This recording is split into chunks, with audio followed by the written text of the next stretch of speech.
Hello, and welcome back to Zenin Fanfics. Today we're starting an exciting new series.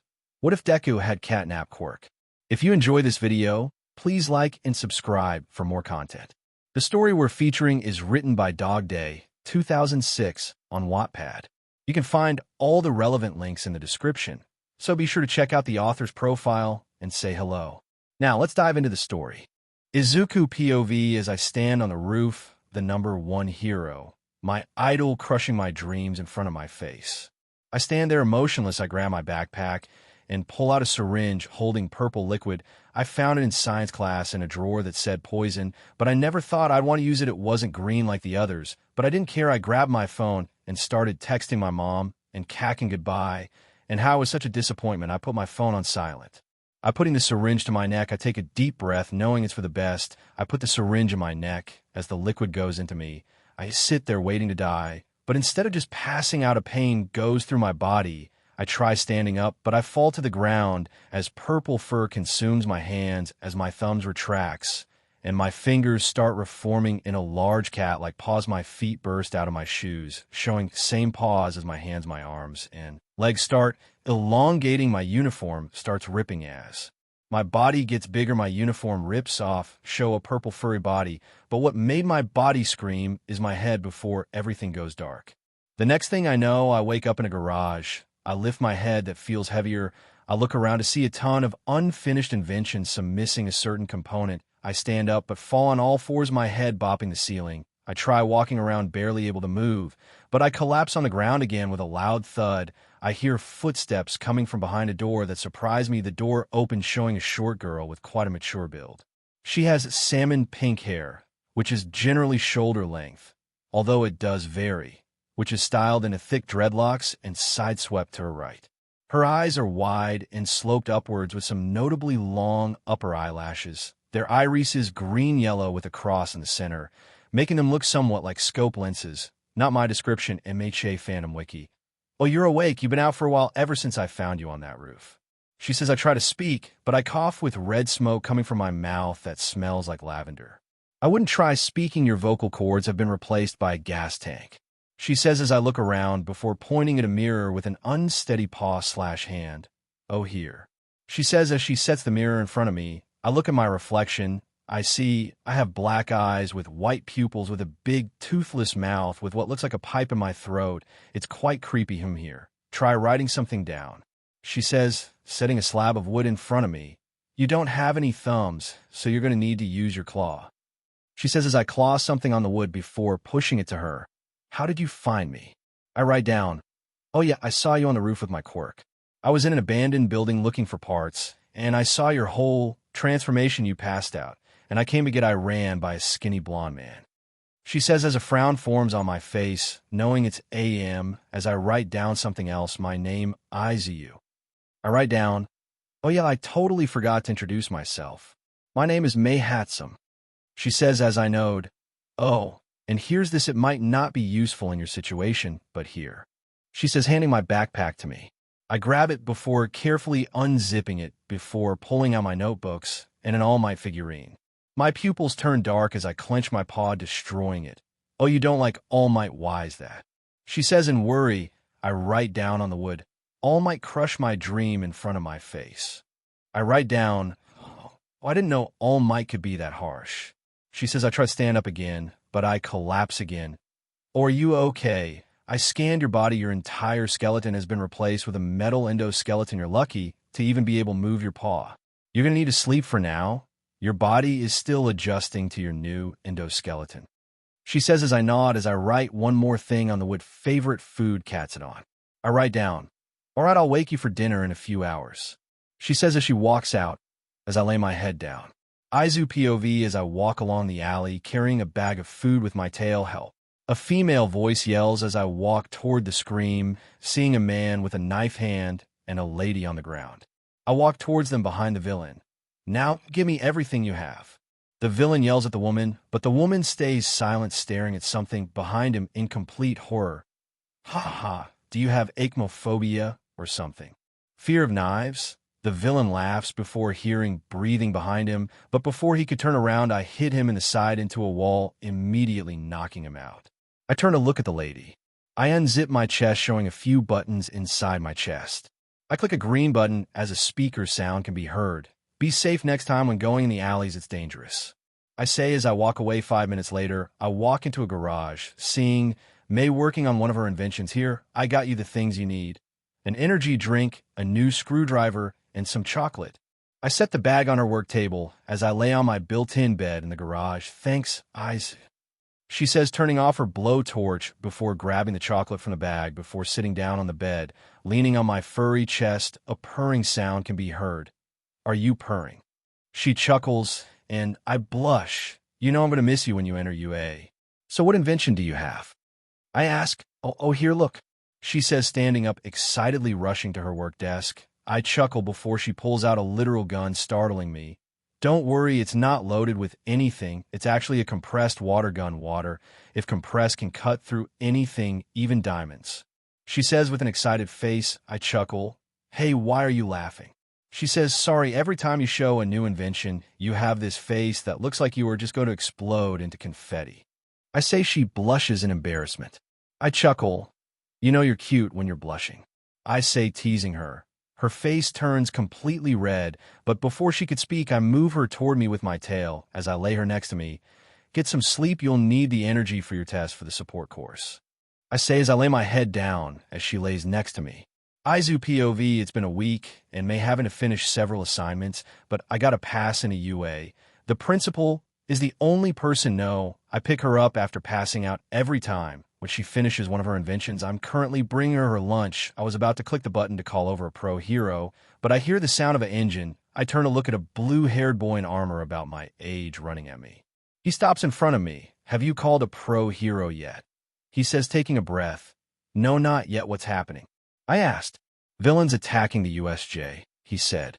Why would anyone want to attack Universal Studio Japan? I say. Never mind. I need pro heroes now, he says. The button's right here. I might go check it out. I say, wait, what's danger dash? The boy says, but before the boy could speak, I was running in the direction where he came from, and the boy rushed inside the school.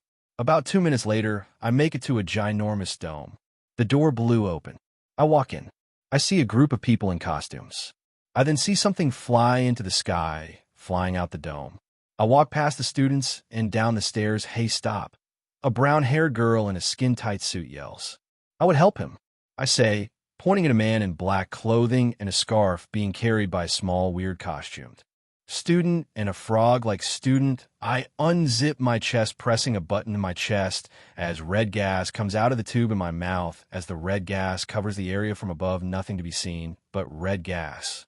Terrifying screams can be heard. I walk around in the gas. I heard something I would never thought I would hear, the sound of Bakugo crying. I walk over in the direction of him. Before I know it, Bakugo was at my feet, crying. My eyes turn red as I see what he sees. Everyone we have ever met saying stuff like, you're weak.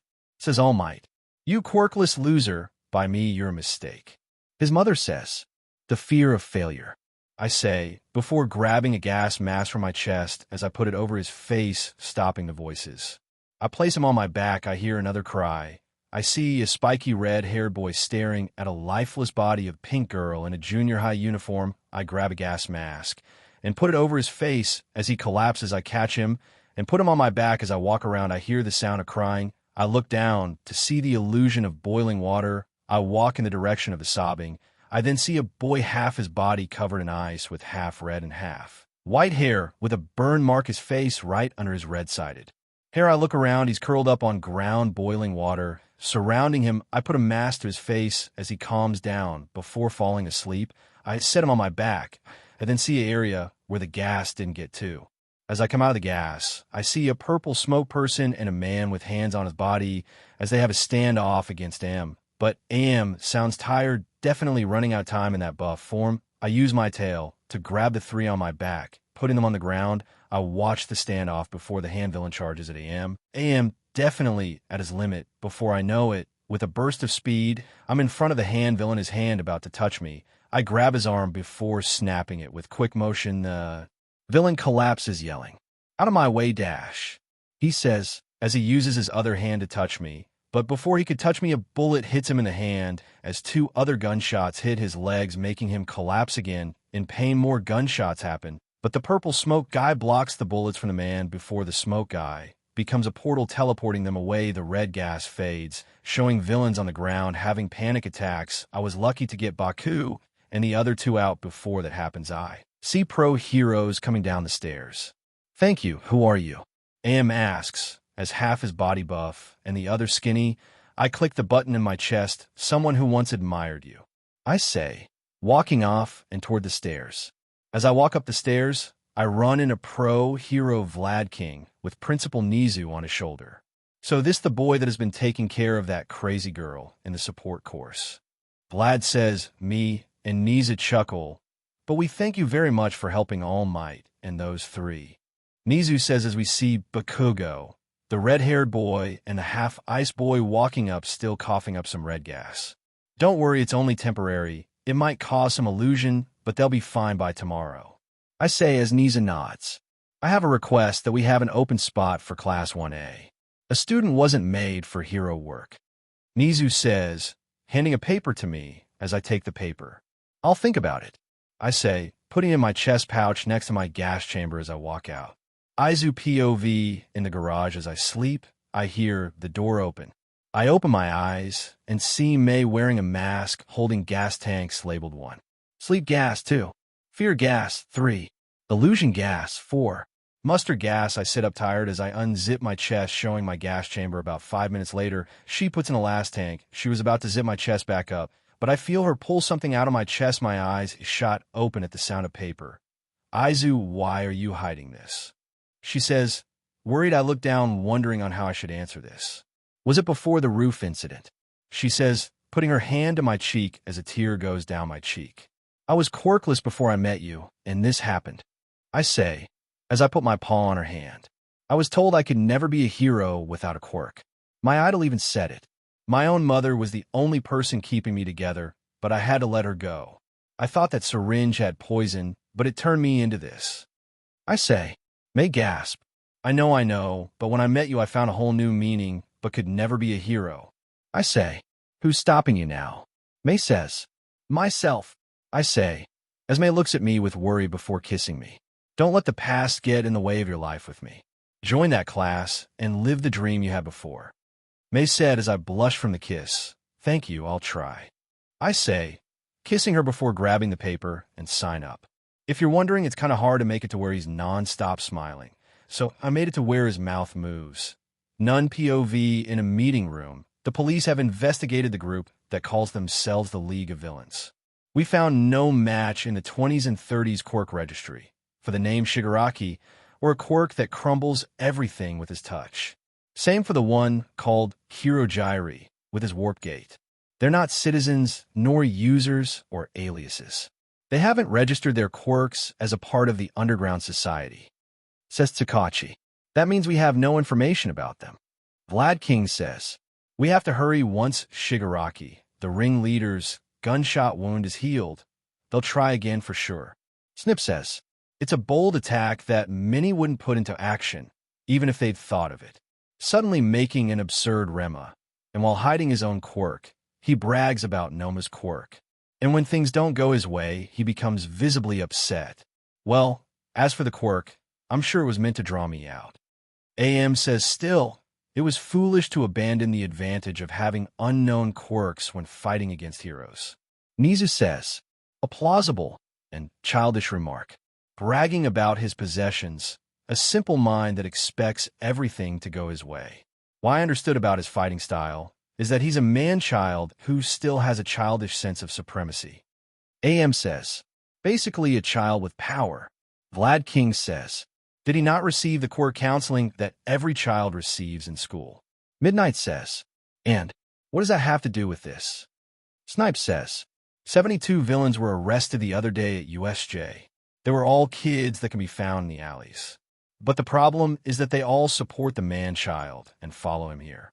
The current society is filled with heroes, so villains are feeling oppressed, and they may be drawn to such simple-minded Evi. Sakachi says, true. VK says, there are many people who don't know what to do with their quirks. Snipe says, a sobering thought. Midnight says, well, thanks to the heroes, we can concentrate on our investigation. We'll expand our investigation and concentrate on arresting the criminals. Sakachi says, a man-child. In a way, our students are like that too. There's room for growth. If someone is backing him, trying to mature that evil. Nizu says, Aizu POV in class wanna, hey, did you watch the news last night? For a second, the entire class was on. But I didn't stand out at all, huh? Hagakure says, it's hard to stand out in that outfit. Ojiro says, but all the channels were featuring that news, huh? Kamanari says, it can't be helped. The hero course that creates pro-heroes was attacked. Jiro says, what would have happened if the teachers didn't come? Siro says, but AM was amazing. He beat off those strong villains.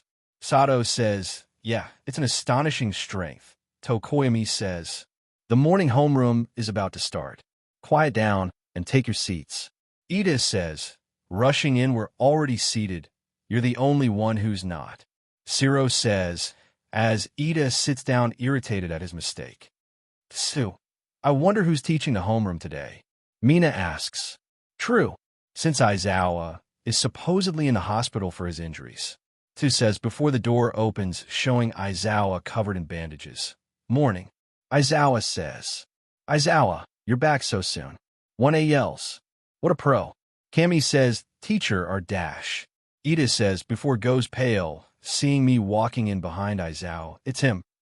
Uraraka says, my welfare is of no concern, but I would like to introduce your new classmate replacing the last one. Aizawa says as I unzip my chest as everyone gets in battle positions, I click a button before a mic's sound can be heard. Did you really think I would attack you all? If I did, you all would be knocked out in a few seconds. I say, as everyone sits down a little nervously, I look at Bakugo, staring at me intensely. My name is Aizu Ori. I say, go sit down behind Bakugo. Aizawa says, as I walk past Bakugo before laying on the ground like a cat. The dots in my eyes disappear. Now that's out of the way, I have one thing to say. Your battle isn't over yet. Aizawa says, battle. Baku says, the villains again. Moneta says, scared. UA Sports Festival is around the corner. Aizawa says, finally, a normal school event. The class yells, Sports Festival. The class says, finally, a normal school event. Kira yells, in excitement before Kami stops him. Wait, Kami says, is it okay to have a sports festival when we just had a villain attack? Jiro says, what if they attack us again? Ojiro says, by going through with this event, we want to prove that UA's crisis management system is outstanding. Security will be 5 times stronger this year. Above all, our sports festival is a big chance. It shouldn't be canceled because of some villains. Aizawa says, no, let's dash. Moneta says before my tail whips the back of his head. Shut up, you don't know how important this is. I say, our sports festival is one of Japan's big events. The Olympics used to be called the Festival of Sports, and it excited the entire country. Now it's reduced in scale and population, and it's just a mere formality. Currently, the UA Sports Festival has taken the place of the Olympics. Aizawa says, all the top heroes in the country will be watching for scouting purposes. Momo says, after graduation, it's normal to join a pro agency as a sidekick. Kami says, from there many miss their chance to become independent and are forever sidekicks. Kaminari, I think that's you. BC, you're dumb.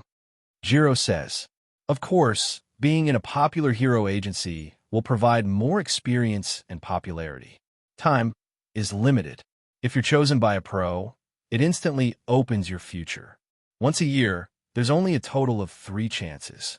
No aspiring hero can let this chance pass by. If you have the will, be sure to prepare. Aizawa says, yes. The class yells, lunchtime, as the bell rings. We had that incident, but I'm so excited. Kira says, if we do well and stand out, it's a big step to becoming a pro. Siro says, it was worth entering UA. Sato says, the chances are limited. We can't let it pass by. Toko says, as everyone talks, I sit at the charger charging my voice box. You're lucky, Shoji. Your bulky body itself stands out. Cammy says, a little jealous. But I need them to know how useful I am. But what about him? Shoji says, pointing at me, looking at them in secret. He'll be lucky to even get chosen.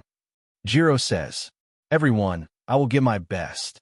Uraraka yells loudly before I walk up behind her. I'm trying to take a nap. Don't yell, or you're going to sleep. I say, as she looks at me in terror before I walk to the door. In the halls, why are you following us? Ida asks, as I follow Ida and Uraraka. BC, I feel comfortable around you two weirdly. Uraraka. I say, what is it? Uraraka says, why did you come to UA wanting to be a pro hero? I ask, the reason. Uraraka says. I stop. Money. You want to become a hero for the money. I say, surprised. Ultimately. Yes, I'm sorry, it's so selfish. Ida, you have such great motives. I'm so embarrassed. Uraraka says, why? What's wrong with building your goals around your livelihood? Ida says, my family owns a construction company, but we don't have any work, so we're poor. Maybe I shouldn't be saying this, but Uraraka says, construction. Ida says, with Uraraka's quirk, her certification will help to cut costs. I say, she can make any material float. You don't need heavy machinery. Ida says, very useful quirk. I say, right. I said that when I was little. I'm going to become a hero and make money so my mom and dad can take it easy. Uraraka says, determined. Ha ha ha ha, I found young Ori. AM says, pointing at me, all might. What do you want? I say, irritated. Lunch, let's eat together. AM says, but I turn away. I'll pass. I said, why? Ida says, he did something that you wouldn't understand. I say, I need to talk to you, Izuku. AM says hesitantly. I stop my claws digging in the ground. Fine, I say, walking to him. In the lounge, how the F-sharp CK do you know my name? I yell, let me explain. AM says, you better. I say, I went into your files to find your name was similar to a boy I met on a roof. Was that you? AM said, I knowed. Well, do you remember what I said? AM says, sorry kid, you can't be a hero without a quirk. I say, angrily, no, it's about my injury during my fight in the USJ. I overused my quirk, and now I can only use my quirk for 50 minutes. You know we're alike. You and I. AM says, I gave up that life months ago. I say to myself, never mind. Here's your tea. More importantly, the sports festival. Can you make it? AM says, well, my body's different. I'm more than I was before, but I should go. I say, standing up and going to the door before I could grab the door handle with my paw. I turn around as my tail turns off the light, leaving two dots where I was staring. Don't tell anyone my identity, or I won't hesitate to leave. I say, before the light flickers back on and I'm gone. Thought he may say that. AM says, drinking his tea. Izu POV after lunch with Class 1A. I lay in the corner with an open eye as Class 1A stares at the entire school in front of the door. What's your business with Class A? Ida says, inspecting the enemy. You some. Since we all survived the villain attack. So they came to inspect us. There's no point in doing that. Move, rubberneck her. Baku says, walking to the door. I came to see the rumored Class A, but you're pretty arrogant. Is everyone in the hero course like this? Says a tired, purple-haired boy. No, just this idiot. I say as I stand behind Baku, staring at the students. Seeing things like this disillusions me. There are a lot of students in the ordinary and other courses BC they couldn't get into the hero course. But this freak got in without any training. Shinso says before the dots of my sockets turn red, you really think I'm a freak? I would love to see you fight me, BC you are. I say as my tail wraps around his chest. I could knock you out in seconds, and you wouldn't hear a word I say, and don't assume I'm weak. I can break every F-sharp king bone in your body, but that's not what heroes do now, F-dash. I said before, eyes you. Mei yells as she pushes through the crowd. Mei, aren't you supposed to be in support class? I say, your anger meter in your body went to 8, so please calm down. She says, find Ida, find Aizawa, we need to clear out these guys. I say, already on it. Ida says as all the students walk away, but the purple-haired boy who stands there speechless, go, or I'll make you. I say as Shinso walks off leaving us, don't let people get to you. I say as I walk out, as everyone wonders if they should be scared or thankful. The next day at UA, Gates' reporters wait to interview. The security inspection is taking so long. A reporter says bored, they were just attacked by villains. Of course they're being careful. There's some criticism against the festival this year. Says reporter 2, controversy equals good ratings. The main attraction is class 1. Say reporter 1-1, a waiting room. I want to wear my costume. Says Mina, we can't, since we have to be fair. Ojiro says, I wonder what the preliminary event is. Sato says, we just need to work with it, no matter what it is. Toko says before the door opens, everyone, are you ready? It's almost time to go. Ida says as I lay there before hearing footsteps coming my way, what do you need? I say, eyes still closed, looking at it objectively. I think I'm more capable than you, but you've been favored by Almi Dash. To-Do says as I stand up towing over him, do you think you scare me, Endeavor's son? I whisper as To-Do clenches his fist before he tries to put his hand to my chest, but I grab his wrist. Do you want the same treatment as that villain from the USJ? I clench my fist, my claw digging in his wrist, but To-Do stands there unfazed. I will beat you. To-Do says the best in the class is declaring war.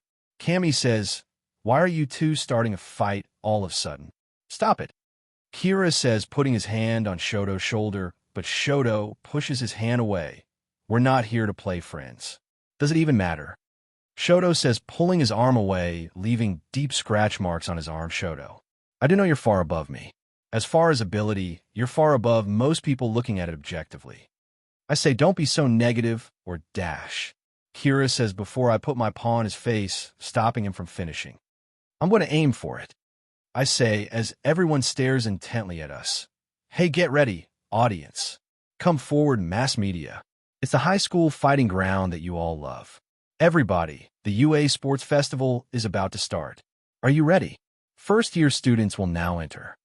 Present Mike yells on the combs as Mai and the rest of class 1A walk out of the tunnel. UA Sports Festival, the once-a-year battle where rookie heroes engage in fierce competition to take the top.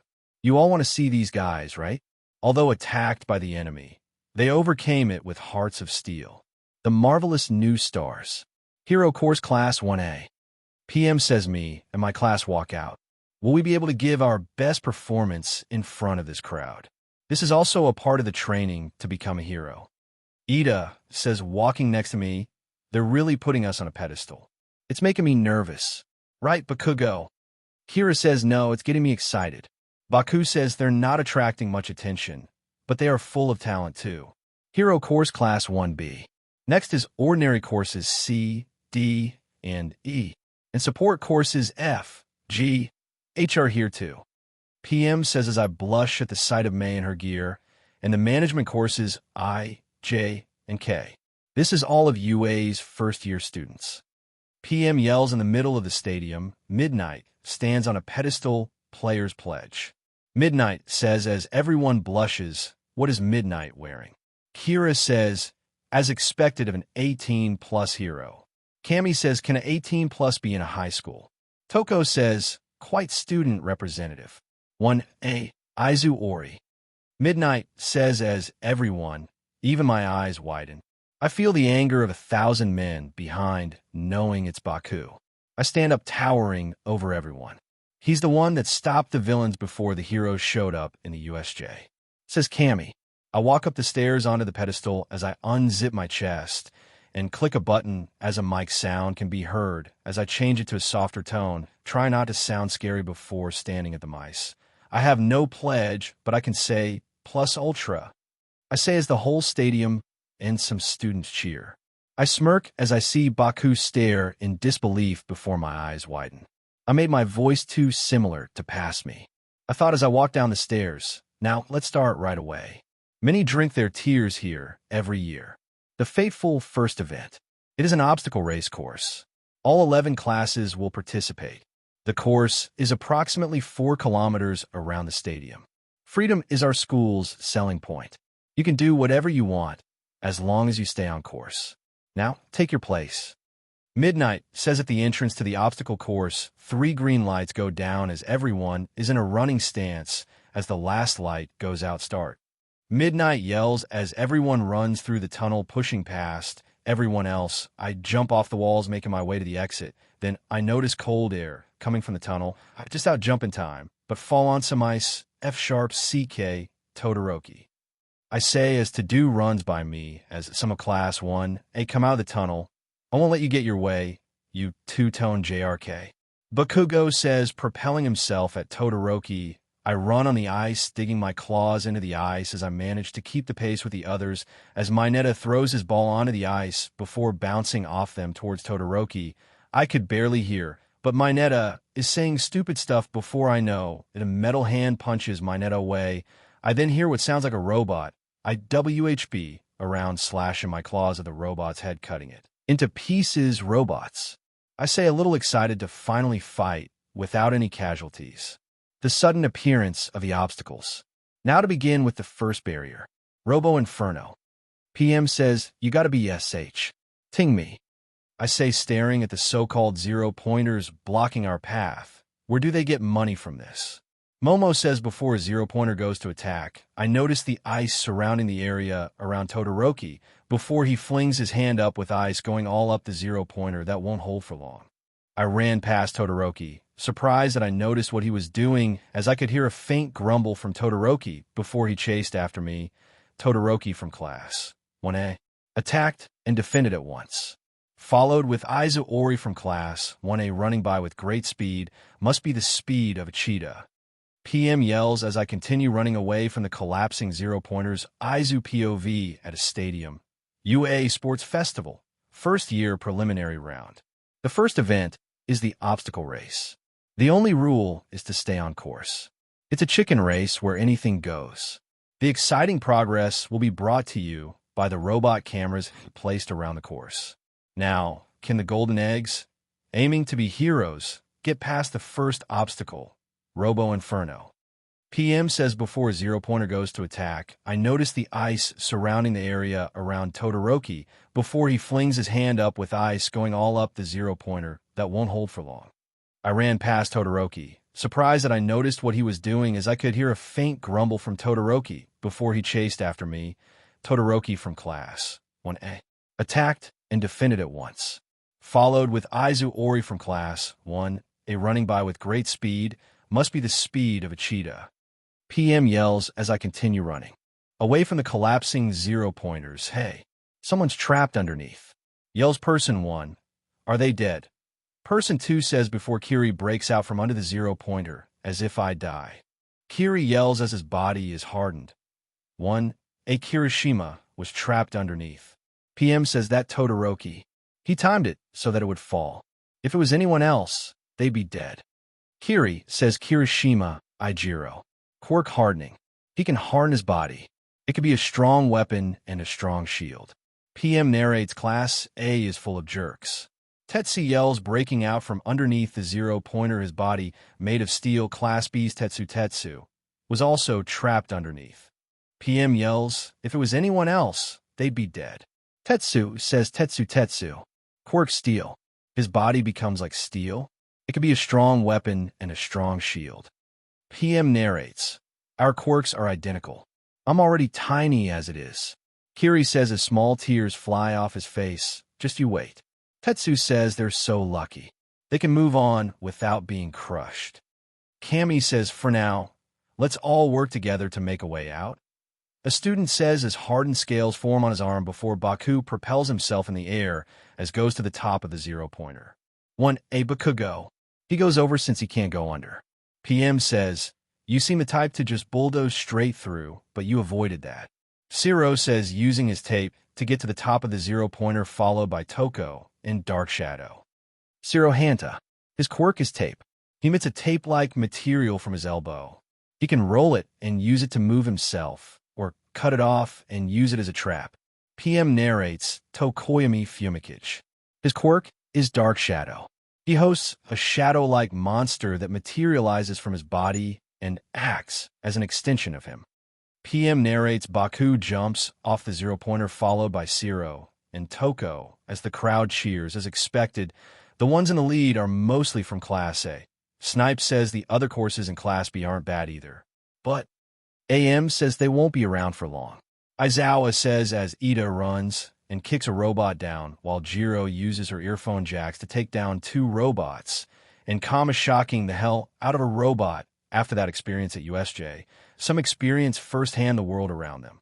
Aizawa says as Uraraka puts her fingers together as several robots drop onto the ground. Some experienced fear, some tackled it and surpassed it. They're using their experience to overcome their hesitation. Aizawa says as I race next to Todoroki, I can't use my gas contesters, it'll lower my chance in the finals. I thought while I kept running with To-Do glaring at me during the exam, they would be avoided, but as something to be crushed, they're just stupid chunks of metal. You can spot their weakness. Snipe says, that first barrier was too easy. Then what about the second? If you fall, you're out. If you don't want that, you must crawl. The fall.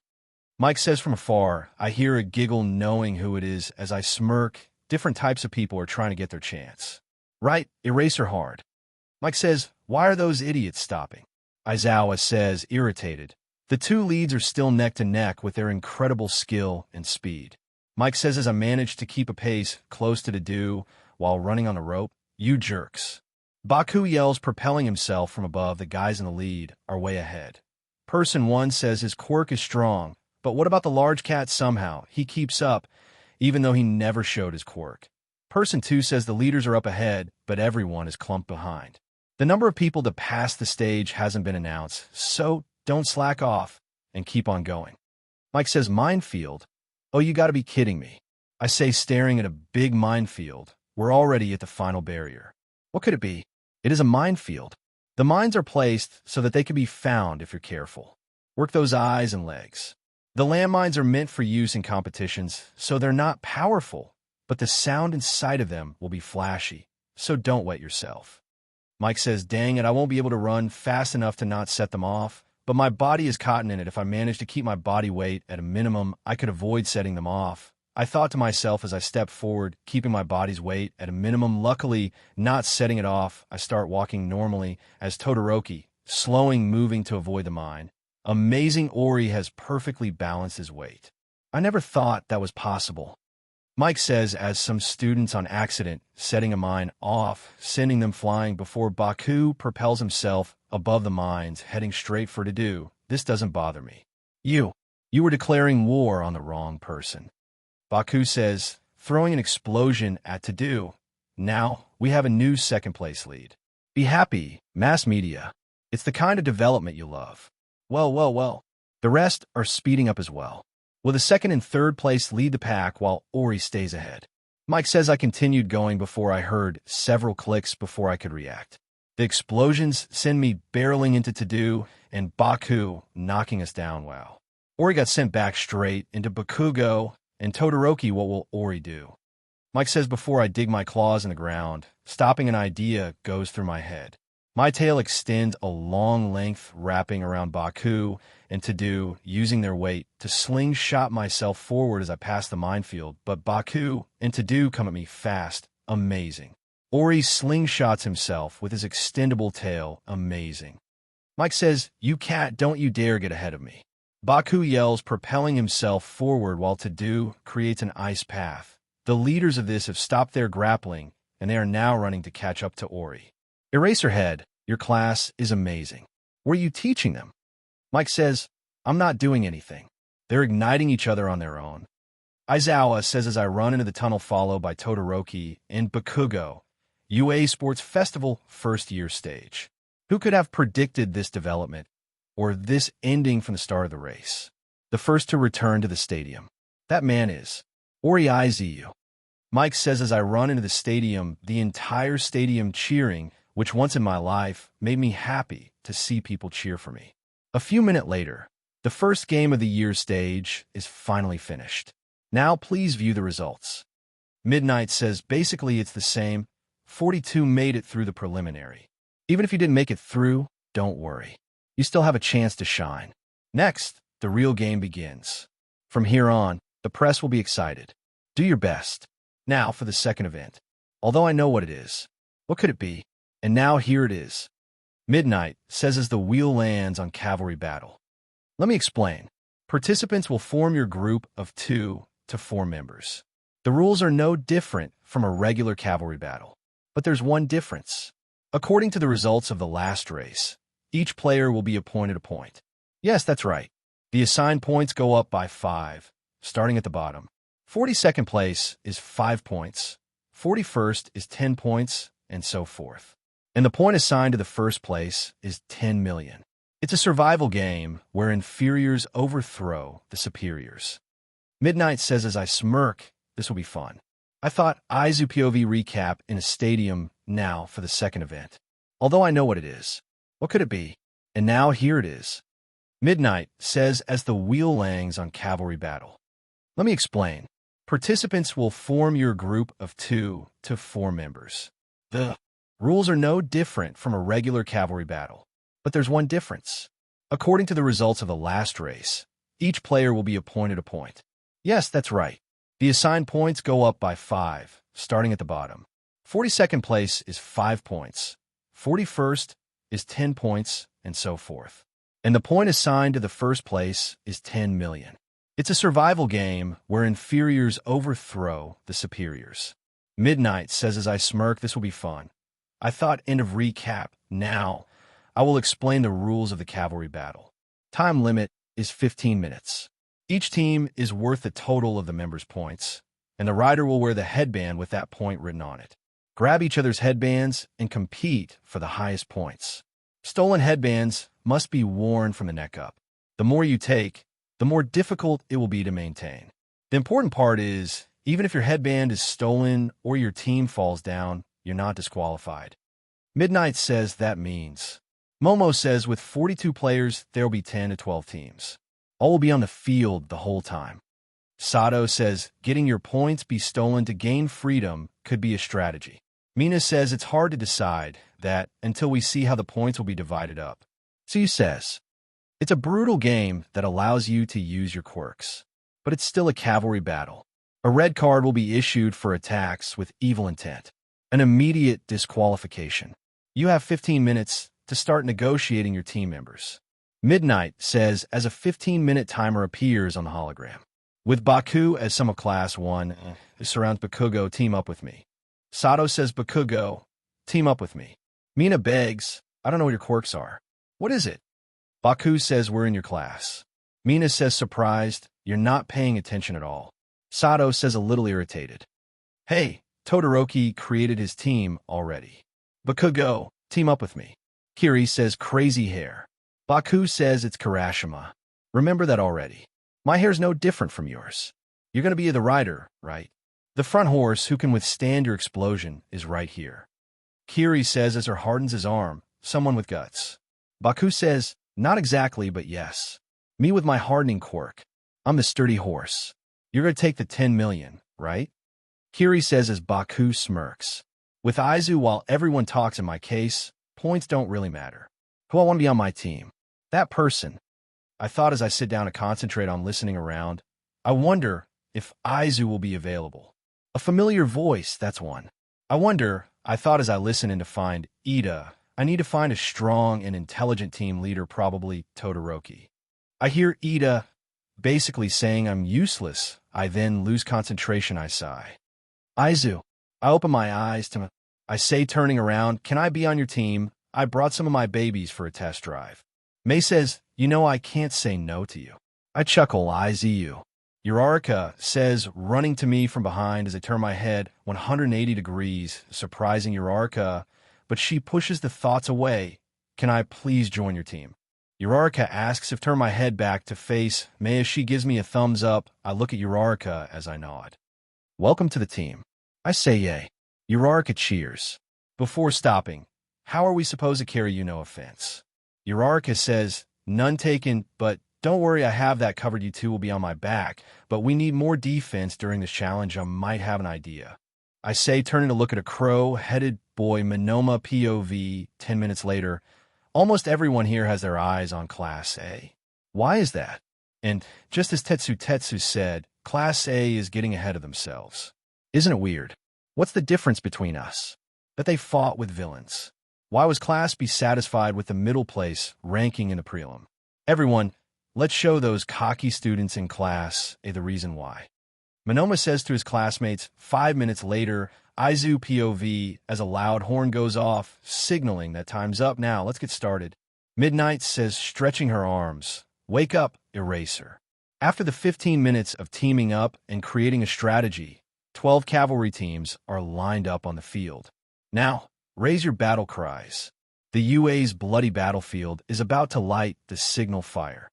PM yells as I carry my team like a 3-person horse while also wearing small gadgets connected. My 4 paws at the front is Tokoyami with Dark Shadow on the defensive. In the middle we have Mei in control of the gadgets on my feet. Then we have Uraraka watching our back.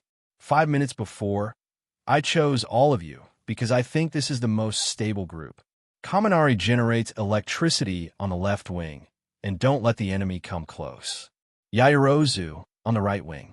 Be the insulator, defense, and assist with movement. Ida, you're in front as the mobile power and physical defense.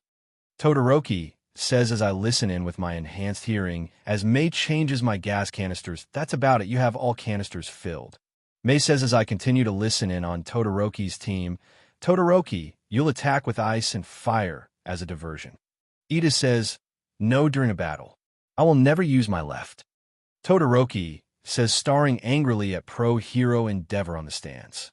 5 minutes later, the entire stadium cheers. Okay, all you first years. I hope you're happy with your chosen teams. Let's get this party started. One final countdown before the game starts. 3, 2, 1. PM yells begin. Midnight yells as every team charges at us. It's basically one big battle for 10 million point dash. TT says, but I vanish as almost everyone's headbands are gone as I stand behind. Everyone my tail hold most of their headbands. HUY. Hagakure yells in surprise to do. Notices BLD dripping down his forehead as he notices a large scratch across his headband. Dang it, I couldn't grab his band. I thought to himself as everyone runs at us again. His speed is incredible, but I don't think his team can handle that speed. After him. TT says, Jiro now. Hagakure yells, I know. Jiro yells as her iPhone jacks go towards us, but Dark Shadow knocks them away. Stupid bird. Jiro says, good job. Please continue to watch over our blind spots, Dark Shadow. Toko says, got it. Dark Shadow says, watching all around us, gas mask guys. I say as the 3 put their gas masks on as I send red smoke everywhere covering us as most start coughing. It's just normal gas, so it's not dangerous to anyone. I say hidden in the smoke, wow. Barely 2 minutes have passed since we started. We currently can't see 1/4 of the first years. This sure is a crazy start. PM says, May, can you get us above the smoke? I ask, yes I can. Mei says before pressing a button as air jetpack lifts us above the smoke. Amazing Aizu team is above the smoke. PM says as I hear an explosion, which gives me PTSD as I turn my head to see Baku flying up to me. Don't think for a second that you're safe. Baku says before I know it, my tail whips at his arm as I left a red mark. But he hides the pain and still goes after my headband, Yokoimi. I yell as my PTSD takes over as Dark Shadow blocks Baku explosion, leaving DS in pain. What the hell's that? Bakugo has been separated for his horses. Is that even allowed? PM yells as Zero grab Baku with his tape. As expected, everyone's after the first place team, giving them no time to catch their breath. What show this is? PM says as we see some pro heroes watching the TV in the break room. Wow, those 1A guys are pretty good. Death Arm says back with the teachers, at each team's points so far. It's been 7 minutes, so let's get those rankings thrown up on the screen. PM says, but the screen shows something unbelievable. 5 to 12 teams have 0 points, other than Midoriya. Class 1 is not doing so hot. Even Bakugo is losing. PM says Monama is seen taking Bakugo's headband. Class A is so simple-minded. Monama says, wait, give it back, or I'll kill you. Baku yells in anger. Ever since Midnight mentioned the first game, we figured that they wouldn't cut too many people off in the qualifiers. We guessed about 40 would pass, so we made sure to rank in within that number. And from behind, we observed the quirks and personality of those who would become our rivals. There's no point in concentrating on winning only one race, right? Monama says, you did it as a class. Baku says, not everyone agreed, but it's a good strategy now. Better than horse with a carrot in front of its face, taking a temporary spot on the top. And one more thing, you're famous, huh? Victim of the sludge villain incident. I want to hear about it sometime on how it feels to be attacked by a villain once a year. Monama says, angering Bakugo, Karashima change of plans. Before that cat, we're going to kill all these guys. Baku says an angry aura surrounding him, sending shivers down everyone's spine, especially me. Class B strategy was long-term, giving up the win in the prelim. It's true, they leave a bigger impression by turning the table on Class A, who was a favorite before the festival began. But based on that train of thought, that means that I'm not their only target. I think it's going to be easier for us, I say as we land outside the smoke, but before we know it, Todoroki's team comes out of the smoke with their own gas masks as we now stand off against them. We're now past the halfway point. PM yells. I take a deep breath before facing Todoroki with confidence. I guess it won't be that easy. I say, the cavalry battle is entering its second half. With the unexpected dems by Class B, who will be the one to wear the 10 million around their neck. PM yells, I'm going to be take that Sue dash. Tadu says, shut up. I say, staring down him with my eye dots crimson, red angry on how he can think he can do anything. Aizu POV at the sports festival. I thought we'd be settling this towards the end of the battle. He's favoring you, Aizu. Toko says, we're past the halfway point. We better not stop moving. I say as we start to move, Ida, move forward. Tadu says, okay. Ida says before he starts running, Yaoyorozu, guard us and prepare transmission. Tadu says as Momo starts creating something from her body. I keep my eye on the surroundings before noticing several groups charging at us. I notice Kama charging up and Tadu covering the group in a blanket. I slash the ground, throwing dust everywhere as Kama discharges his electricity to everyone, but the dust reduces the electricity, but Dark Shadow blocks the remaining electricity. Less than 6 minutes left. We're not turning back. Tadu says freezing a rock staff that Momo made, freezing the other groups to the ground. Todoroki stopped all the cavalry at once. But wait, where's Aizu? His team is gone. Present Mike says as the dust settles, showing that I'm not with my group. Todoroki's team looks frantically. Then Todoroki headband gets taken off from behind. Todoroki looks back, but sees me running away. Tadu grumbles before he grabs the other team's headband. I'll take it just in case. Tadu says before charging at me, I'll restrain them. Toko says as Dark Shadow goes to attack, but Momo creates a stone, things stopping Dark Shadow's attack before backing away. Yaoyorozu's creation is trouble. I say as we are still moving around away from Tadu, no more than her, it's Kaminari. If that level of armor was sunlight, Dark Shadow would have been ruined. Toko says flashback, I want you to devote yourself to defense. You don't have to attack, leave that to me. I say interesting. My quirk strengthens its offensive power in the dark, but becomes savage and hard to control. Under sunlight, it's easier to control, but its offensive power is below average. Without knowing that, you said that I don't have to attack. It's a unique decision, given our circumstances. Fine, use me. It's all up to you, Aizu. Toko says end of flashback, that's right. Kaminari's lightning. I say, as long as his electric discharge continues, it will be difficult to attack. Dark Shadow is starting to hesitate. Toko says, I'm against violence. Dark Shadow says, whimpering before we have to stop because we're at the out-of-balance line. Team Aizu has nowhere to go. MP yells, declining offensive power. They don't know about that, right? I say probably not. I've only told Koda about this weakness at USJ, and he doesn't say much. Toko says if they don't know, it'll work as a restraint. It's okay. No matter what, I will hold on to my 10 million. I say, with Bakugo Monoma, don't irritate him too much. You'll be on the same level. Student 1 says, oh right, that's not very hero-like.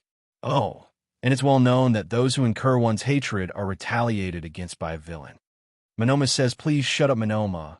Calm down, Bakugo. Unless you calm down, we can't regain our points. Kiri says, move forward, Kirishima. Right now, I'm very calm. Baku says, we're counting on you. Kiri says, Kiri running at Monoma die. Baku says, throwing an explosion at Monoma, but he dodges before Monoma throws his own explosion at his Baku. Amazing. That's a great quirk. Monoma says before hitting Kiri head, that's my. Baku says, Bakugo. He has the same quirk as you. Kiri says before Baku throws another explosion at Monoma, hitting him. Really, that's a great quirk. Although mine is better. Monoma says as his left arm hardens, blocking Baku's attack. What? He also has the same. Kiri says no. He copied our quirks. Baku says correct. Monoma says Monoma Nito. Quirk is copy. After touching a quirk, he can freely use it for 5 men. He can't use 2 at once though. PM narrates. Even an idiot can understand, right? For the love of God, shut up. Monoma says before a 1B student attacks them with a white liquid bondo. You're coming after us. Monoma says, Monoma, we just need to keep running now. With our points, we'll be in the top 4. Student 1 after them. Baku yells, wait, I can't move. Kiri says as his foot is stuck to the ground by the white liquid, wait, I'll melt it with my quirk. Mina says using her foot to melt the liquid, hurry, we're on 0 points. Zero says, don't be mad. You're the one who started this. Monoma says, Monoma, you started this. Baku was thrown into this by you like firewood. Number 1, not just any number 1. What I'm going to take is an undeniable first place. Baku says 1 minute left. Todoroki has closed in the field so that he'd get that 10 million right away. Or so I thought 5 minutes ago. But Aizu has been running away in this small area and seems very irritating at Todoroki. PM says Todoroki's team tries to get closer, but DS blocks him. I stay silent thinking of how stupid Todoroki is. No offense to Todoroki fans. He sees right through you, you idiot. Endeavor says as I hear him, I look in his direction, glaring at him, surprising him, and to do, he heard something from that old man, but he's keeping his distance and stays on the left. She's observant. If I want to freeze them from here, Ida would be in the way. With her movement, reckless freezing will only bring me down. Kaminari's electricity will be blocked by Tokoyami. 1 minute left this cat. Todoroki thought, everyone. Less than 1 minute left. After this, I will be useless. I'm counting on you. Ida says, getting in a stance that gets my attention, and I immediately know what he's planning. I then see the engine in his legs, light blue. Hold your ground, I got this. I whisper to my group as they nod Ida. Then in a burst of speed, he speeds to me as Todoroki goes to grab my headband, but I wrap my tail around his waist, holding him in the air. Nice try, Todoroki, but you don't think I know Ida was holding back his speed? It was only a matter of time before he does that. I say, squeezing my tail around him, what just happened? How fast was that? But Todoroki is off his group. Aizu is holding him in the air with his tail. PM says as to do, tries to pry my tail off. If you do that, you'll be disqualified for touching the ground without your team holding you. I say offense and defense on the line. And in the end, Aizu wraps my tail, Todoroki's waist while holding him above the ground. PM yells Todoroki. Ida yells, Ida, you think I'm not a strong and intelligent team leader. I say my face in a frown, try not to look at him as Ida, eyes widen, noticing his mistake to do, goes to attack me with his fire, but I grab his arm, burning my palm. A little Todoroki looks at his arm in anger and disgust with Bakugo. Less than a minute left. Todoroki was captured by Izumi. Will the top 5 rankings stay the same? PM says we're 3rd place. Maybe we did too well. Well, let's keep our position. Monoma says, wait. Wait up. Baku yells, how persistent. Not just as a hero, but as a person. That clingy personality. Monoma says before Baku propelled himself at Monoma's team, stop that, Bakugo. Kira yells, Tsuburaba guard. Monoma yells as Tsuburaba blows a barrier from his mouth, stopping Baku. Tsuburaba Kisei, quirk is solid air. It solidifies air into a wall or foothold. The size depends on lung capacity. PM narrates, it's an invisible wall. He says as Baku punches the air wall before breaking through it, grabbing all. But 1 headbands, he took 2 headbands. Tuzb says as Zero uses his tape to grab Baku. Team Bakugo takes 2 headbands and moves up to 3rd place. The rankings are changing this late in the game. It's youthful passion. PM says the other team's chasing Monoma at sub, trying his best to defend DMN. Monoma says it's okay. We're still in fourth. Sub says, as long as I hang on to this one, then I'll definitely. Monoma says, tell me before you fly off. Zero says, with this, we'll pass this round. Kira says, we're not finished. We're getting the undeniable first place. Baku yells, hitting Kira's head. Monoma, Class B strategy was logical and well planned. But one thing that's regrettable is, Aizawa thought I couldn't hold out well on my own. Go. I'll take back our points as well, and go for the 10 million. Hey, Asian face, the tape. Baku says, lifting his leg, the name is Zero. Zero says, shooting his tape past Monoma, it missed.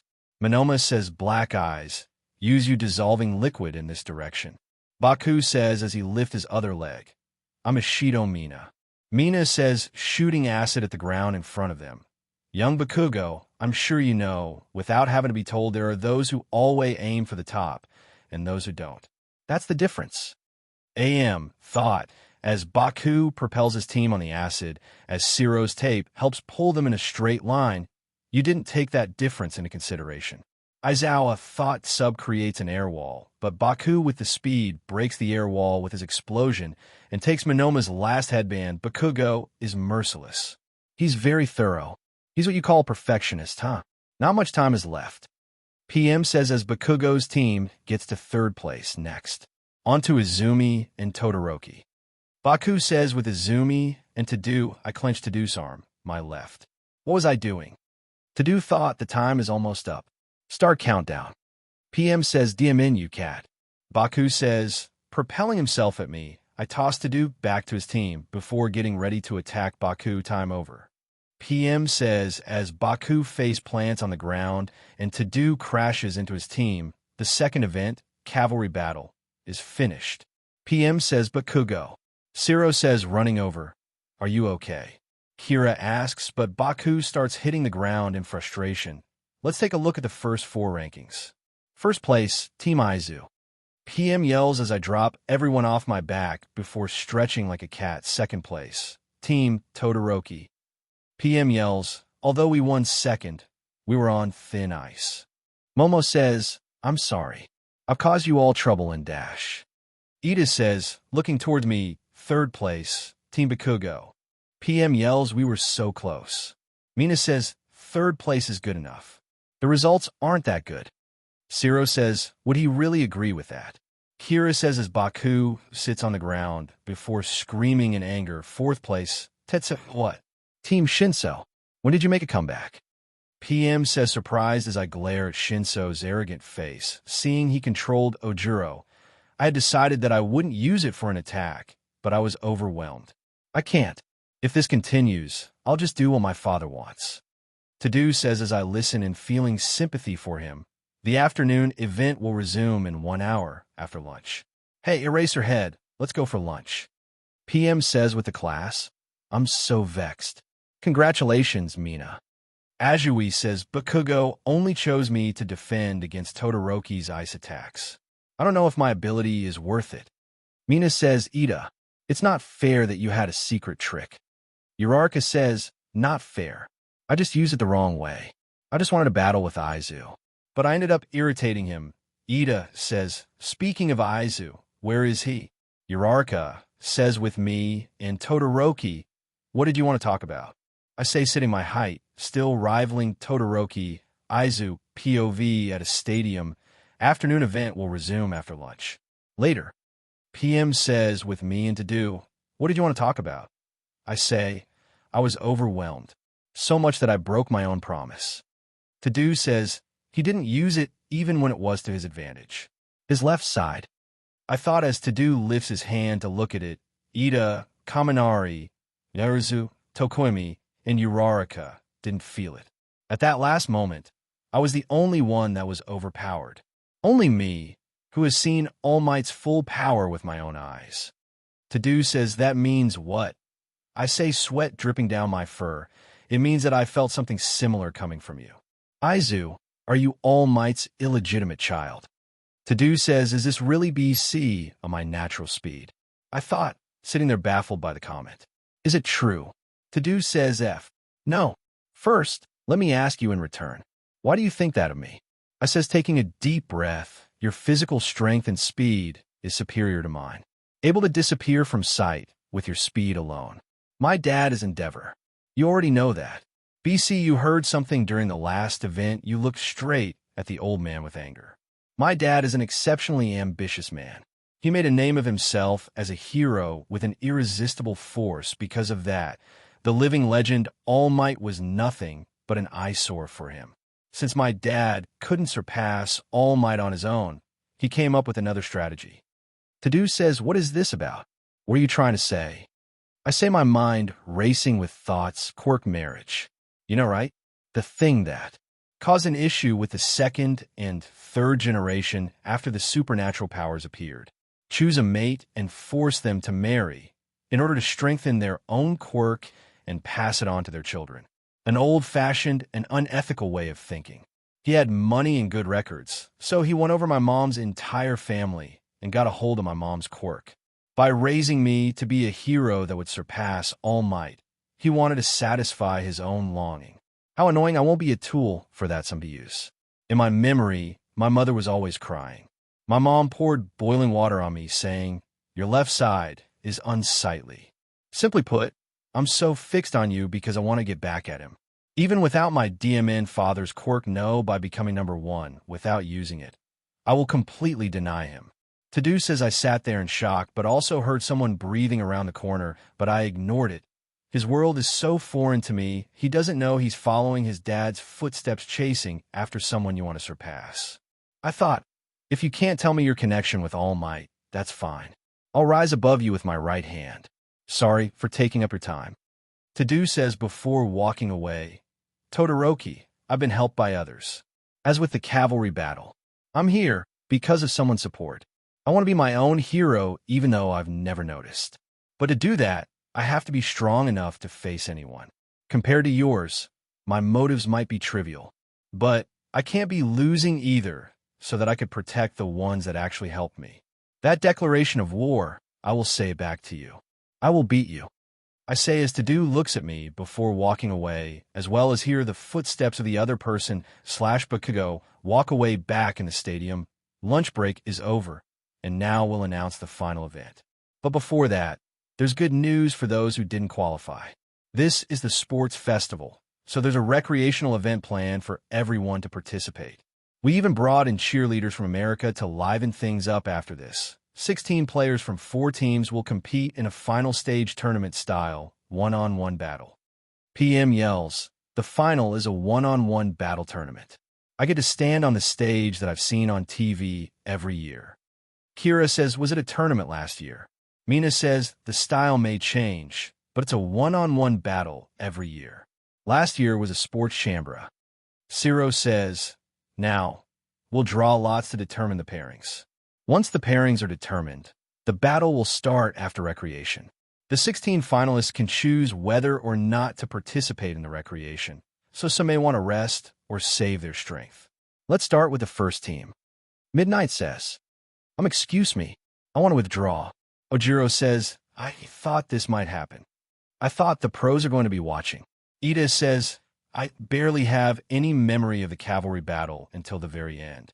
It was probably that guy's quirk. Ojiro says, looking at a tired, purple-haired boy, I look in anger, my eyes turning red, but Mei gets in front of me. Isaac, calm down, you'll get to fight him, just take a deep breath. Mei says, fine, but I'll make him eat the concrete if we fight. I say, sending a shiver down everyone's spine. Thanks, Aizu, and I know that this is a big chance. I know it's foolish to throw this chance away, but this is where everyone has fought, giving their all. I can't stand there while I don't know what happened. What's happening? Ojiro says, you're worrying too much. Just leave good results in the finals. Hagakure says, one of the best canon ships, Ojiro and Hagakure. What you're saying applies to me as well. Mina says, no, this is about my pride. I can't do it. And why are you all dressed as cheerleaders? Ojiro says as the girls get embarrassed. Yes, I skipped the scene of the girls in the cheerleading outfits. I found it had to watch. I'm Shodan Irinjiki from Class B. I want to withdraw for the same reason. Despite our ability, if someone who didn't do anything is advanced, Doesn't it defeat the whole point of the sports festival? Shota says as my claws dig in the ground, I pure anger. What's up with them? They're so manly. Kira says shedding tears, something strange is happening. PM says we'll have to see what the referee, Midnight, decides to do. Aizawa says that kind of youthful talk is something that I like. I accept Shota and Ojiro's withdrawal. Midnight says she chose by preference. Then the two participants to replace their spot will be from the 5th place Team Kendo. Midnight says, if that's the case, instead of us who barely moved during the cavalry battle, it's them right. Shouldn't it be Tetsu who fought to keep their top spot until the end? Kendo says as her team nods in agreement, Kendo. Tetsu says surprised, it's nothing suspicious. This is how it should be. Kendo says, and so, Tetsu and Shiozaki complete the 16 finalists. The pairing based on the lots looks like this. Midnight says again, why does this happen? Tetsu and Kira yell at each other, seeing they have to fight each other. Then it shows Toko versus Momo. I'm giving it my all. Toko said seriously. Just as I wish. Momo says nervously. Then it says Ishido versus Aoyama. Yeah, I'm not typing what he says. You meant lucky, right?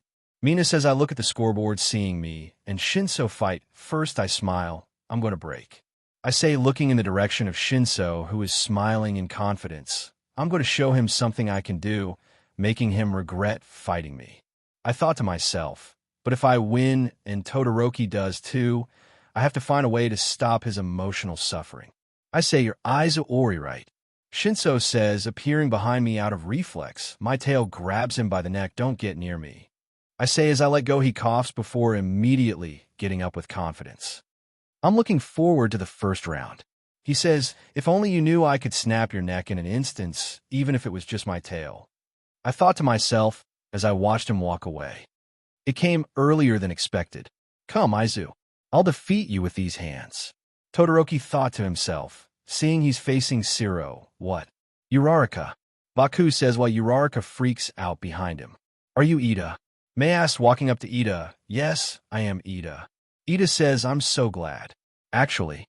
Mei says excited, let's put the tournament aside for now, so we can have a break. Let's have fun with the recreation. First up is the scavenger hunt. The PM yells as Siro, Sato, and Kami run up grabbing a card as the card that Siro picked up says bag. Can someone lend me a bag, please? Siro asks to the crowd. Sato got a card saying cat, and Kami got notebook cat. Who has a cat? Sato yells to the crowd. Who has a textbook? Kami yells to the crowd. Moneta got back fat. Yes, it says that. Monama stand there watching. How pathetic. Everyone is giving their all, even though it is recreation dash. Monama says before a rock flies at his head, making him collapse as I chuckle before going to the waiting room. They want us to enjoy it, while those in the tournament can't. Some plan strategies against the opponents. Some work to keep their composure, some prepare for the battle, some sharpen their senses, and some try to calm their nerves. With our own thoughts to ourselves, the time passed by quickly. I thought to myself as I lay next to Mei leg resting. Hey guys, are you ready? There are a lot of events, but it comes down to this. The final battle. You can only rely on yourself. There are situations like this, even if you're not a hero. You know it, right? Heart, technique, body, wisdom, and knowledge. Utilize them all to rise to the top. PM says as I stand in the hall, hey, Isaac. Mei says as I turn around, Mei, is something wrong? I said, I'm just a little worried. Mei says as I walk up, rubbing my head to her, making her laugh, stop, that tickles. She says, pushing me away, there's the smile I wanted to see. I say, all right, just be careful. Mei says, I will. I say, hey everyone, the anticipated final event is finally about to begin. The first round. He got first place in 2 events, just keep a close eye on him, or you'll miss it. Ori Aizu from the Hero course, versus Sari. He hasn't had any notable results. Shinso Hitoshi from the Ordinary course. The rules are simple. Either throw them out of bounds, or paralyze them. It's also your win if you make the opponent say, I give up. Don't worry about injuries. Our Recover Girl is here, standing by. Throw your morals and ethics aside for a moment. But life-threatening attacks are for scums. You'll be disqualified. A hero uses their fists to fight with villains. PM yells, I give up, huh? This fight tests the strength of mind. If you have a future you're set on, you can't care about appearances. That girl sure loves a fraud. But don't you think it's stupid to throw away this chance dash? Shinso says before noticing my paw inches from his face before he gets slapped back a few feet. What? Shinso's was slapped to the ground. PM says as everyone stares in shock. Aizu POV at the UA Sports Stadia. What? Shinso was slapped to the ground. As I said, don't blink while watching this. PM says as everyone stares in shock. Shinso gets up, holding his cheek. Why won't you speak? Shinso yells as I unzip my chest, showing my voice box turn off. For those who are wondering, Aizu's voice box is just an organ that does the transformation at the beginning of the story, so Aizu can get paralyzed by Shinso's quirk. Shinso Hitoshi from the Ordinary course can't use his quirk BC Ori. Aizu turn off his voice box. This is an unexpected situation. Will he be overthrown? PM yells. That's why I said the entrance exam was unreasonable. Here's some data on both of them. It's an individual event, so I had it prepared. Shinso failed the Hero Course practical exam. He must have expected that since he also applied for the Ordinary course. His quirk is strong, but the entrance exam was against robot villains. It's advantageous for students with strong physical quirks. With his quirk, he wasn't able to gain points. But Aizu has an unknown origin. The only known thing about him is that he is dating the support course student Hatsume. Aizawa says, looking at the documents, Shinso, you are so lucky to be blessed with a strong quirk. Shinso yells as I walk towards him. Gas comes out of my mouth, engulfing the arena in red smoke. What the? Shinso looks around and sees a pair of glowing red eyes before they disappear. What? Aizu covered the arena in red smoke. What's happening there? PM yells as Shinso looks around in fear before seeing me coming out of the smoke in a demonic form of a tall, sickly gray complexion. A skeletal version of me portrays a significant increase in skeletal features. My legs resemble bare bones, lacking any semblance of flesh or fur. The paws, in particular, are utterly skeletal with elongated bone-like fingers. The most dramatic part of the transformation can be seen in my mouth, which has elongated to an alarming extent, surpassing the length of my torso. On the other hand, my torso displays an unexpected resemblance to a stegosaurus, with ridges and plates adorning my back. As everyone outside the gas, they hear a horrified scream as a shiver goes down. Everyone's spines are scared of what's in the gas. Mei smirked, knowing what I looked like. Mei POV flashback one night. I was going to get a snack, leaving Aizu in the room, but I didn't expect the room to be filled with red gas when I came back. I walked in with a towel to my mouth, and I heard something drop behind me before I looked up to see Aizu in that monstrous form. Mei, what's wrong? Aizu says as I notice his chest leaking gas. I unzip his chest, seeing his fear canister fall out of its socket. After about an hour of getting all the gas out of the room and fixing the canister, we both went to bed. Aizu convinced me to join him as he used his lavender-scented gas to calm me. Aizu POV into flashback as I walk over to him, my creepy face in front of his scared face before I punch him in the gut, sending him flying out of the gas and out of bounds. As he lies on the ground, gasping for air from the gut punch, the gas disappears, showing my standard form again. Shinso is out of bounds. Aizu advances to the second round. Midnight says as the crowd cheers. In the last event, the one who advances to the sound round is Class A Aizu Ori. PM says, that was cool but creepy. Uraraka says, that's my Aizu. Mei says, surprising the class. Oh yeah, you're dating him. Do you know what Shinso saw? Ida asks, yes, I have, and it is an unpleasant sight. And if he could, he would snap Shinso's neck for talking about me badly.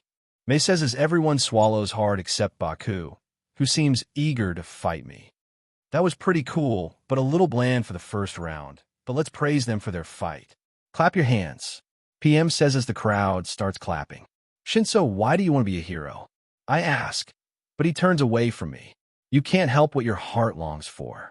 Shinso says before walking away, that feeling is the same as mine before I became this. But no matter what I say right now, I thought as Shinso was about to walk into the tunnel. Nice try, Shinso. Student 1 says from the stands, we know you tried. Student 2 says, you can always improve. Student 1 says, you're the star of the ordinary course. You did what you could against the first place obstacle and cavalry event winner. Student 3 says, and Student 1 says, pointing to a pro behind him, even though we didn't see much, that quirk is useful for fighting against the villains. I want it. The pro says, UA is so stupid. That's an ordinary course. Pro/Mrs. Joke says, there are so many applicants that I'm sure it can't be helped. Another pro says, do you hear that, Shinso? You're amazing. Student 1 says, depending on the results, they'll consider a transfer to the hero course. Remember that. Even if I fail this time, I won't give up. I'll get into the hero course and get a license. I'll become a greater hero than any of you. Shinso says, I hope to. I say, but freeze, he got me. The fight ended, so why is he? I thought, people usually have their defense up when they talk to me. Keep that up, and you'll get the carpet pulled from under you. Make sure you don't lose in a shameful way. Shinso says, I smirked as I regained control of my body before walking away. Todoroki POV in the stadium halls. Aizu 1. I thought before turning a corner, but stopped. You're my way. I say, you're full of disgrace, Shoto. If you had used your left power, you would have dominated the obstacle race and the cavalry battle. Stop your childish rebellion already. It would be best if you surpassed All Might. Do you understand? Unlike your brothers, you're a masterpiece. Endeavor says as I walk by, anger building in my body. Is that all you can say? I'll win using only my mother's power. I'll never use your power in a fight. I say, walking away. Even if that works now, you'll soon reach the limit. Endeavor says, but they don't know a figure in the shadows watching them with their anger building. Aizu POV at the class 1. Stands, is it? Mei says, tackling me and making me crash into the ground. Mei snuggles into my fur. I give a small kiss on the head. What are you doing here? Why aren't you at the support corps stance? I say, I'm just coming to watch with you, and it's nice to meet your friends. Mei says cheerfully as I try to get up. She hugs me around my neck. As I walk over to Ida and Uraraka, I grab Mei by the back of her shirt collar, take her off my chest, and place her on the chair as I sit on the floor due to my size. Fire rages from the corner of the ring. Thanks for waiting. The next fight is between these two. PM yells as the large screen says, Todoroki Shoto versus Shirohana. He's capable, but why can't he escape his blandness? Shirohana from the hero course. PM yells, how mean? Shiro says, popping his hands, I don't know how to explain what he is doing. In second place for the first two events. His recommendation for admission was no joke. Todoroki Shoto is also from the hero course. The second match in the final event. Ready. PM yells, I don't think I can win, but Shiro says start. PM yells, but I don't plan on losing either. Shiro says, shooting tape from his elbows as it wraps around Deku as he tries to swing Deku out of bounds. A surprise attack that takes him out of bounds. This might be the best strategy. Get him, Shiro. PM yells, sorry. Deku says as he sends ice from his feet straight into Shiro, and a loud crash shakes the entire stadium. Everyone stares in fear of the colossal ice wall, even over the stadium walls. Class 1A turns their head to see an ice spike piercing my neck. Class 1A goes pale, but as they thought I died, I grab the ice spikes and breaking off, I pull it out to show Cotton instead of BLD Mei. Get the sewing kit, I say calmly as Mei nods before digging her large back. She brought? How? Uraraka asks, still frightened. His body consists of 90% cotton. Mei says as she starts sewing the hole in my neck. I watch Deku break the frozen tape. This is a bit much. Shiro says frozen solid. Shiro, can you move? Midnight says, half her body frozen. Of course I can't. It hurts. Shiro says, Shiro is paralyzed. Todoroki advances to the second stage. Midnight says as Deku walks over to Shiro, putting his left hand on Shiro's chest. I'm sorry. I went too far. I was irritated. Deku says. Todoroki uses his left hand to melt the ice he created. For some reason that I only know, he looks very sad. I narrate Izu POV in the stadium. Everyone, thank for waiting. The stage that was iced during the second match is now dry and ready. PM says as fire lights up each corner of the ring, the assassin from Class B. Appealing things come with thorns. Shizuki Ibara from the Hero Course versus the sparking Killer Boy.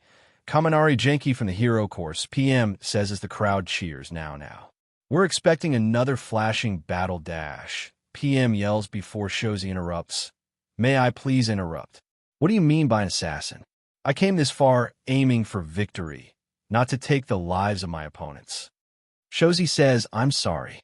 PM says, first of all, the reason why I wanted to enter UA is not for evil intentions, but because I want to bring relief to the people. Shozi says, yeah, so I'm sorry. It was my fault. PM says, thank you for understanding. Shozi says, there are girls like this in Class B, huh? She has big eyes and a pretty face, but it seems like she's really strong. I have to discharge all the electricity I've got. Not only is she pretty, but she's also cute. We'll have to go out sometime. All right. Cammy thought. Anyways, let's start. PM yells, how about we go out to eat after this? I can comfort you.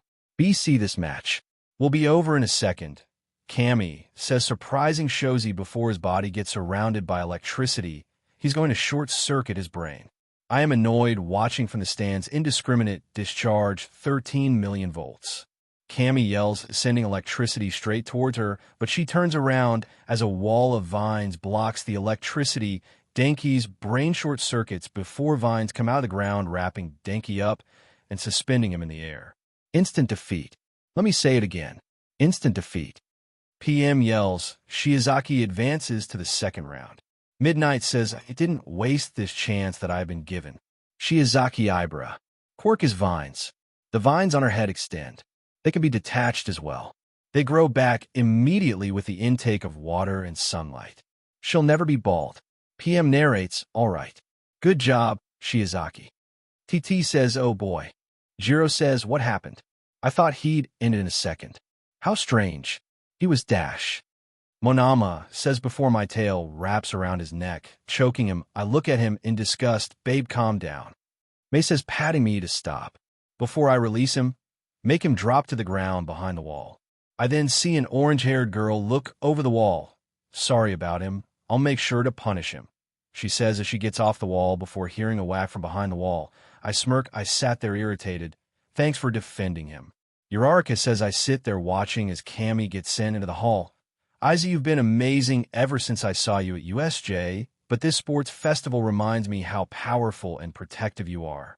Uraraka says as I smirk before I feel a ray of sunshine. Next to me, Mei.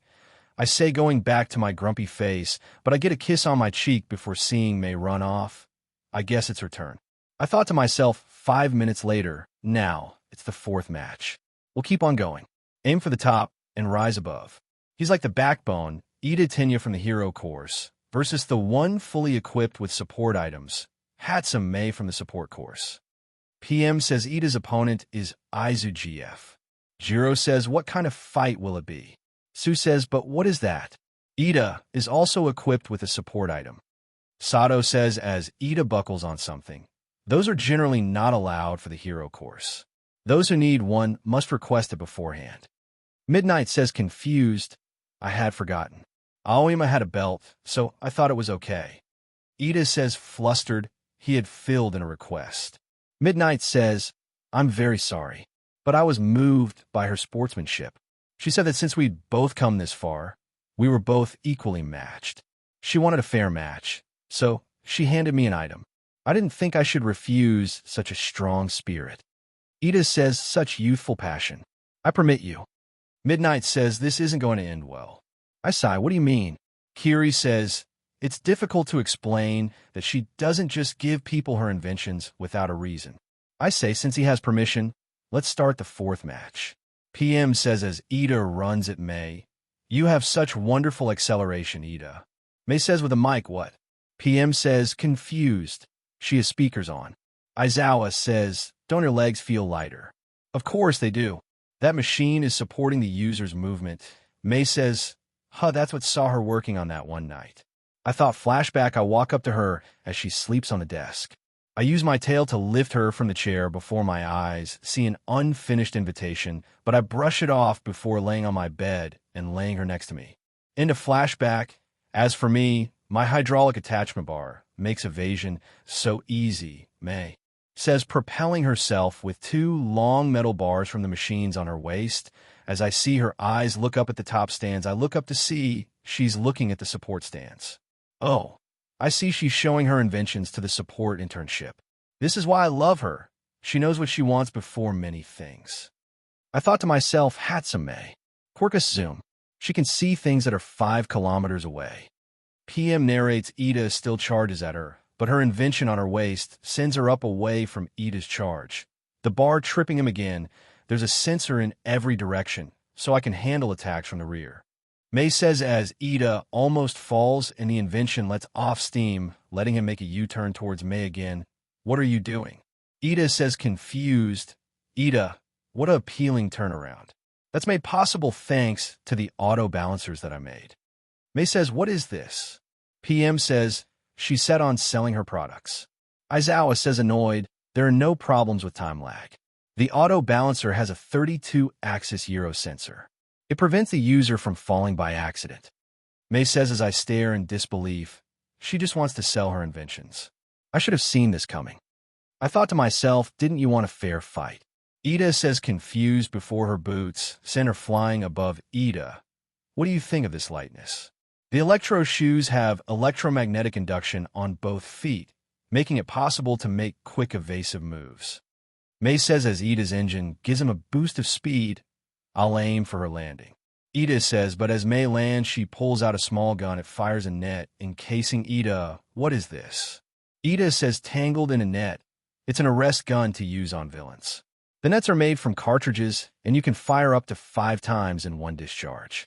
The one who has invented the items is Mei Hatsume. All the support companies, I hope to hear from you soon. Now on to the explanation for the next support item. Mei says 10 minutes later, after finishing, she now stands outside of the line. Hatsume, you're out of bounds. Ida, you advance to the second round. Midnight says you tricked me. Ida yells sorry. I took advantage of you. Mei says as I chuckle. While explaining her inventions, she slowly moves towards the line. I say as Uraraka walks away. Now we'll go straight to the 5th match. That belt isn't meant for transforming. Aoyama Yugo from the Hero Course versus Does Something Come Out of Those Horns? Ashido Mina from the Hero Course. PM says at the 1A stands, you know you can't just do that, but since it's you, I might as well just let it slide. But please, for the love of God, please don't do that again. I said before, Aoyama is unconscious. Ashido advances to the 2nd round. Midnight says, how long was I talking? I ask, don't worry, Mina easily knocks out Aoyama. You didn't miss anything. Sato says, Aoyama is knocked out. It's Ashido's indisputable, easy victory. Without a moment to lose, let's move on to the 6th match. Offense and defense in one. The Dark Samurai with a dark shadow, Tokoyami Fumikage from the Hero Course, versus the Versatile Creation. With a recommended admission, her ability is guaranteed. Yaoyorozu Momo from the Hero Course. PM says, what do you think of this match, Aizu? Ojiro asks me, I think timing is key. I say timing. Ojiro says confused, just as Present Mike said. My opponent has Dark Shadow who works as offense and defense. Not only that, he can bring out Dark Shadows without a time lag, so there's no doubt of a preemptive attack. If I can quickly create a simple shield, block Tokoyami's attack, and make time to create a weapon, Momo thought to herself, the 6th match. Start. PM says go, Dark Shadow. Tokoyami, he says Roger. DS says coming out of Toko's body as Momo creates a shield blocking DS's attack. Then Momo tries to create a weapon, but DS attacks again and again, knocking Momo's shield off her arm. Before she creates another blocking DS again the attack, and sending her back, she tries to create a weapon, but Yorozu out of balance. Tokoyami advances to the next round. Midnight says as Momo notices her foot out of bounds as DS retracts back into Toko as he bows a little, a complete victory. Undeniably so. PM says as I sit at the stands, you say it too right. Mei asks me, yes, she was overthinking before the battle started. Unlike Principal Nizu, she thinks too slowly that she can't finish her strategy, but as most pro heroes start a fight with a villain, they don't have time to think that will be her downfall. I say, will you stop talking? You remind me. Never mind. Baku says, his face showing sadness. I was the only one to notice. The 7th match is against two similar quirks. Masculine man of guts and steel, Tetsu from the hero course versus the masculine man of guts and hardening, Kirishima Ejiro from the hero course. The manly 7th match will now start. PM says as the two charge at each other before their fists clash. Players waiting room 2 as Ida opens the door. Good job, Ida. Uraraka says, waiting for Ida with an angry face. Uraraka, what's wrong with you? Your brows are wrinkled. Ida says, scare my brows. Oh, I'm a little nervous. It affects my brows. Uraraka says, oh, right, your opponent is Bakugo, huh? Ida asks, I'm so scared. But when I saw you fight, Ida, Uraraka says, Uraraka. I say, walking in Aizu. You're not watching the match. Uraraka says, do you think a fight between durability is fun to watch? It's interesting, but they're doing 0 damage to each other. I say, then the next match is coming up. Uraraka says, looking back down at the table, well, even if it's Bakugo, he wouldn't cause an all-out explosion against a girl. Ida says, everyone is aiming to be number 1 for their dreams. Even if it's Bakugo, no one will hold back. I haven't been saved for most of my life, but you have tried to help me from the moment I joined. That's why I wanted to be of help to you. I say, unzipping my chest and pulling out a burnt notebook, a strategy for using your quirk to win against Bakugo. I've been analyzing everyone in class, but don't tell anyone about this notebook, especially Bakugo. I say, holding out my notebook. We promise, but good for you, Uraraka. Ida says, thanks, Aizu. But no thanks. You're amazing, Aizu. During the cavalry battle, I thought it'd be better to team up with a friend, but now that I think about it, I think I was just trying to rely on you. That's why I won't take that. Everyone is working towards their future. That means everyone is our rival. And so let's meet at the final round. Uraraka says, giving a thumbs up to me. In the stadium, after what looked like they were fighting forever, they finally land a blow to each other, knocking themselves out. Of the similar quirk duo, Tetsu versus Kirishima. A head-to-head fist fight. The winner is, PM says as Midnight looks at their beat-up bodies. They're both down.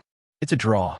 In case of a draw, a winner will be decided by a simple match of arm wrestling. Midnight says their abilities are equally matched. Pro 1 says, I like passionate ones like that. They boost morale. I want a sidekick like that. Pro 2 says, while TT and Kiri are recovering, we'll start the next match. PM says as the two are rolled away, the next one is the most disquieting pair. Sue says, I don't want to watch this. Jiro says, nervously rubbing her arms as I sit with my class watching intensely as Uraraka walks towards the fighting ring. Sorry, if that's not what it's called, but I feel someone's hand touch my paw. I turn to see Mei also looking at Uraraka, the 8th and last match of the first round.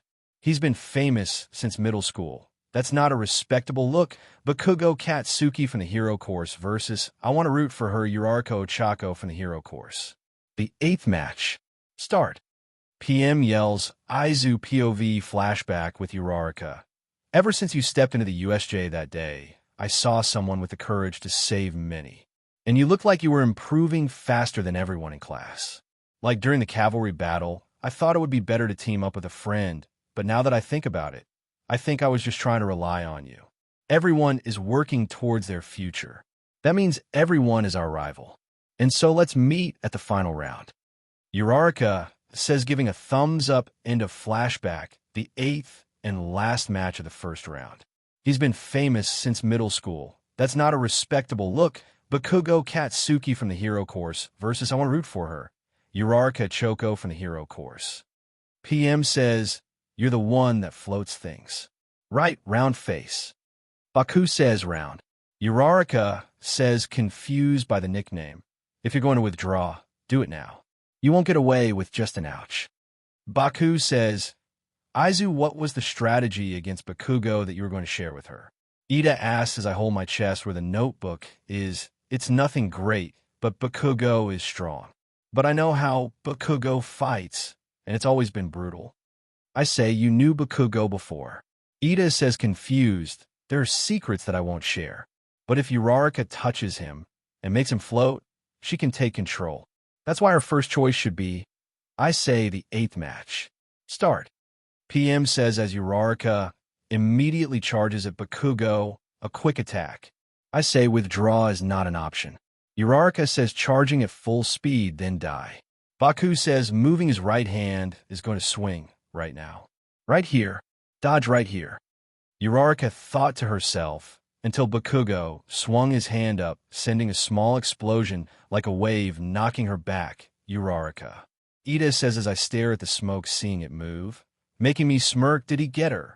Mineta says, you have no mercy even against a girl, Bakugo. Sue says, I'll settle this now. Don't underestimate me. Baku yells, sending an explosion at a small movement in the smoke, but only ends up hitting the sports shirt until Uraraka appears behind Baku from the smoke. She floated her jacket to the other side. She did that so quickly. PM says if I make him float here, Uraraka thought before Baku threw an explosion behind him, knocking Uraraka back again. He moved after he saw her. Zero says, with those fast reflexes, the smokescreen won't be of any help. She has to touch him to activate her quirk. It's a disadvantage considering his fast reflexes. Kama says as Back pushes the smoke out of the way with a single swing of his arm, followed by an explosion wave hitting Uraraka again. You're slow. Baku says as Uraraka comes from the smoke behind Baku again before Baku sends a big explosion at Uraraka Ochako. Sue says, I can't watch this. Jiro says, covering her eyes, Bakugo, don't tell me you're that type. Mineta says as Uraraka dodges several explosions from Baku, I'm not done yet. Uraraka yells, tanking every explosion. Uraraka continues to attack without a moment of rest, but this. PM says worried, Uraraka, what is your plan? I thought to myself, her quick move didn't work, so she getting desperate. Person 1 says shouldn't this be stopped? Person 2 says he's being a some. Person 3 says, I can't watch this. You want to be a hero. If you're so much stronger than her, hurry up and push her out of bounds. Stop having fun while hurting a girl. Pro 1 says that's right. Pro 2 says as everyone starts booing Baku. He's getting booed by the audience. But honestly, I agree with him. What are you doing? PM says before getting elbowed in the face by Aizawa as he grabs the mic. Was that a pro that said he's playing? How many years have you been a pro? If you mean that, then go home. Go and look for information on changing careers. Aizawa says, isn't that your teacher, Aizu? Mei asks ya. I say, Bakugo is on guard BC. He acknowledges the strength of his opponent who has come this far. He is trying his best to win, and that's why he's not holding back.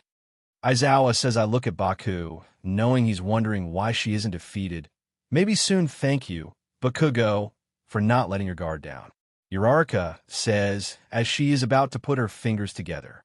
I look up, making myself smirk as I see debris floating high above the stadium. I will win, she yells, putting her fingers together and making the debris fall a meteor shower. PM says, you didn't notice. Aizawa says Uraraka, then starts running at Baku. With this much debris, whether he evades it or attacks it, there will be an opening. In that instant, I will close in on him. I'll win. I'll win, and I'll be like everyone else. Uraraka thought as Baku lifted his hands in the air before he fired a massive explosion in the sky, and the debris destroyed or knocked away the debris, as well as sending Uraraka flying back. Since you're hanging out with that cat, I knew you had something planned, Baku says with one move. Uraraka says with fear of Baku's overwhelming power, Bakugo. That was a satisfying blast. He proudly breaks through Uraraka's secret strategy. PM says as I notice Baku's hand strain from the blast, which surprised me BC, he never showed this reaction when he bullied me. That was the best I can do. It didn't work on him. But still, Uraraka thought as she stood up good. The real fight starts here, Uraraka. Baku yells. If it were Aizu, he would run straight towards the enemy, like at the USJ. Uraraka thought before she collapsed from exhaustion. Uraraka has fallen. PM says, my body won't move. Uraraka says she's past her limit. I say, hoping she could do more, but her body is shutting down from exhaustion. Mei says, laying her head on my fluffy arm. I can still. Uraraka says as Baku gets in a fighting stance, just in case flashback, when I grow up, I want to help Dad and Mom. Little Uraraka says, thanks for that thought, Ochako. But as a parent, we'd be much happier if you would pursue your dream. Then we can have Ochako take us to Hawaii. Uraraka Dad says, in a flashback, I can become a hero dad. Uraraka says before passing out as Midnight walks up, Uraraka is incapacitated. Bakugo advances to the second round. Midnight says as the crowd cheers, take her to the recovery girl. Midnight says as robots roll away with Uraraka, the 8th match of the first round. Uraraka. Oh, your Bakugo advances. PM says a little upset, do it properly. Aizawa says, now let's gather ourselves together. The first round is finished. After a short break, we're on to the next round. PM says in the halls, I walk in the halls a little down as I remember the words she said at the end of our last conversation. Let's meet in the final round. I thought before turning my head to see Baku. What are you looking at? Die, you some. Baku says as all I can pay attention to is the bags under his eyes, but I just walk away. That was your plan, right? That stupid, risky strategy. You're being a nuisance. Baku says before I wrap my tail around his neck, lifting him not enough to choke him. He tries to use his explosion to get me to let go, but I tighten a little. I pull him to me, making us look face to face. Everything was planned out by Uraraka. To defeat you, don't you dare think she isn't smart. I say before dropping him, think wisely about who you bully. You wouldn't want the same thing to happen. I say before the lights turn off and turn back on, showing I'm not in the hall, leaving Baku starting to have a panic attack as he tries to calm down back at the stadium. Bakugo. That must have been hard to play the dash, Siro says, but notices he looks traumatized. Lucky only Siro and Kami saw before Baku glares at me before sitting down. In room 2, yeah, I lost. I was overconfident because I thought I could get him. Damn it. Uraraka says with a smile. Uraraka, I thought your body shut down from exhaustion. I say I'm good. Thanks to the recovery girl. It's a moderate recovery to maintain stamina, so I'm only left with scratches. But man, Bakugo is so strong. I had no chances against him. I need to work harder. But I'm okay. I'm surprisingly okay. Aizu, that day you appeared in the USJ, you looked ahead of everything, and I can't be down just BC I lost. Uraraka says before we hear PM at the stadium, the 7th match ended in a draw. What will be the result between Kirishima and Tetsu's arm wrestling match? This will be the decider as to who advances. PM says, I swear I can hear a crack and slam, even though I'm in the building. The winner is Kirishima. He advances to the second round. Midnight says as everyone, especially Kiri, cheers. The one who won the ticket is Kirishima. PM says, act my metal fatigue, I should have taken more iron. TT says on the ground, gripping his arm, it was a good fight. Kiri says holding out his hand before TT takes his hand. Now, we have everyone we need for the second round. All right, so let's get started. PM says room 2 already. I say before stretching like a cat before I start walking to the door, I'll be watching you. Do your best, she says, giving me a reassuring smile before I walk out with a smile. I stop to listen to Uraraka, knowing she's not okay. I then hear a phone open. Sorry I missed your call, Dad. She says, no, I'm sorry for calling when you must be busy. Mom and I were watching on TV. That was so close. But you were amazing. Her dad says it wasn't close. And I'm not amazing either. I rushed too much at the end. I didn't have a strategy planned after that. A complete defeat. I see, she says, making me feel envious of her. I don't know all the details, but this loss isn't the end of the road, right? You still have next year. Her dad says if we continue to win, you can showcase your versatile abilities. The scout can't see anything with just one match. She says, why are you in a rush? Her dad says, because I want to help you guys. She says, Ochako, you don't have to rush. BC, I know that a girl with a big heart like you will be a great hero. Her dad says before tears start falling down her face. I walk away from the door, knowing she'll get through this.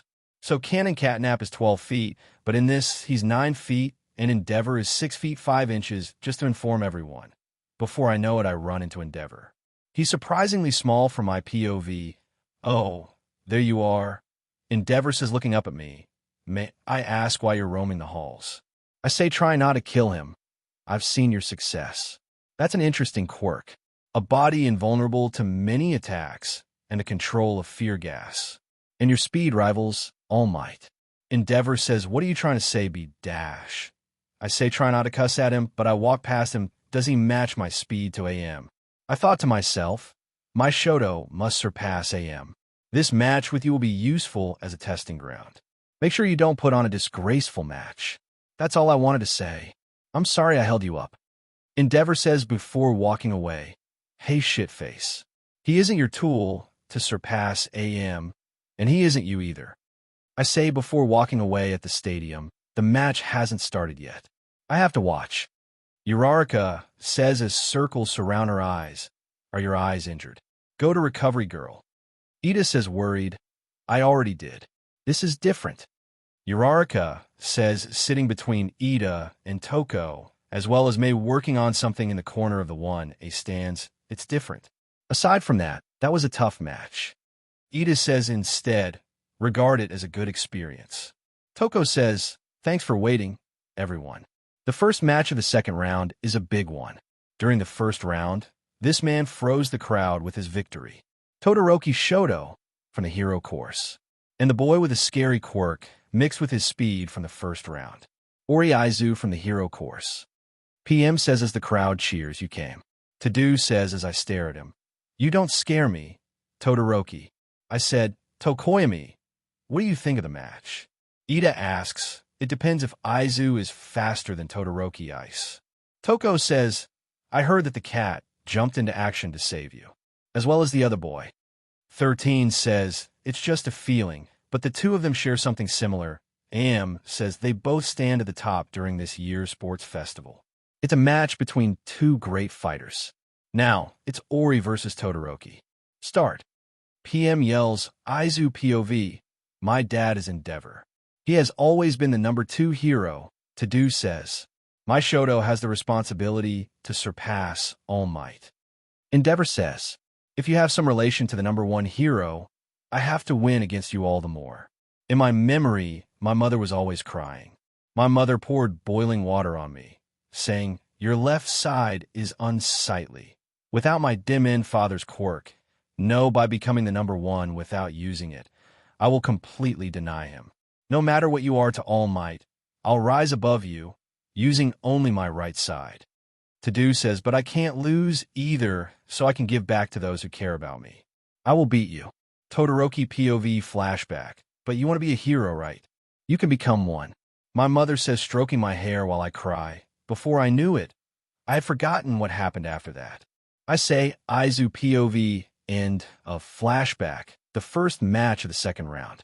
They both stand at the top of this year's sports festival. Ori, PM yells he'll start attacking with ice. I thought to myself, versus Todoroki. PM yells, it's too dangerous to let him freely use his speed. To-do thought to himself, it's a match between two great fighters. PM says, the moment it starts, and To-do thinks start. PM yells attack.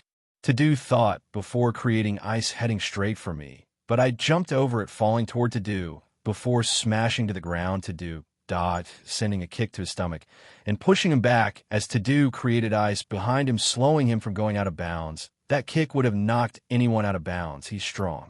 I thought to myself, there's no telling how strong young Todoroki is, but if he was able to tank Aizu's attack, he's truly strong. AM thought, as I stood on my front paws. To-do sent another ice attack. I jumped out of the way and landed a few feet away from To-do. All I know about Todoroki's fights, I don't have enough information, but he relies solely on his ice attacks. I need to break the ice behind him, so I have to use my acrobatics to avoid as much as I can. I thought to myself. To-do turns to look at me, but I'm already behind him. I go to attack with my front paw, but out of instinct he creates a small ice wall. I slash through it, knocking the ice on top of him. Before I know it, he grabs my arm, freezing it. Even if he has a block of ice hitting the back of his head, I take my arm back, jumping back. I hold my frozen arm. F-sharp CK he. Got my arm. I thought to myself before noticing to do, running up an ice ramp before jumping up above me. But I smirked, grabbing his leg with my tail before smashing him on the ice ramp as I flung him to me and punching him in the gut and knocking him straight towards the boundary. But he creates an ice wall behind him, stopping him from going out of bounds. That's a lot more powerful than before. You don't want me close? Huh? After I froze your arm. To-do says as he gets up, it's not just his quirk. His judgment, application skills, and mobility. All his abilities are strong. I thought to myself, they're stronger than most pros out there. Person 1 says, it's as expected from the son of the number 2 hero. Person 2 says, what is it? You're worn out doing all those acrobatics. To-do says before I look up, seeing his right arm shake, he's shaking. So that's what it is, damn it. I thought to myself, sorry. But thank you, Izu. Thanks to you. His face is clouded dash. To-do says before I hit my arm on the ground, breaking the ice off of it, breaking the ice won't dash. To-do says before, shut up. You think you could defeat anyone with your right side. I yell as I appear in front of him with great force. I punch him in the gut, sending him back with a big gust of wind. He tries using his ice to stop himself from getting out of bounds, but the ice breaks before he finally stops, but a few inches away from the line.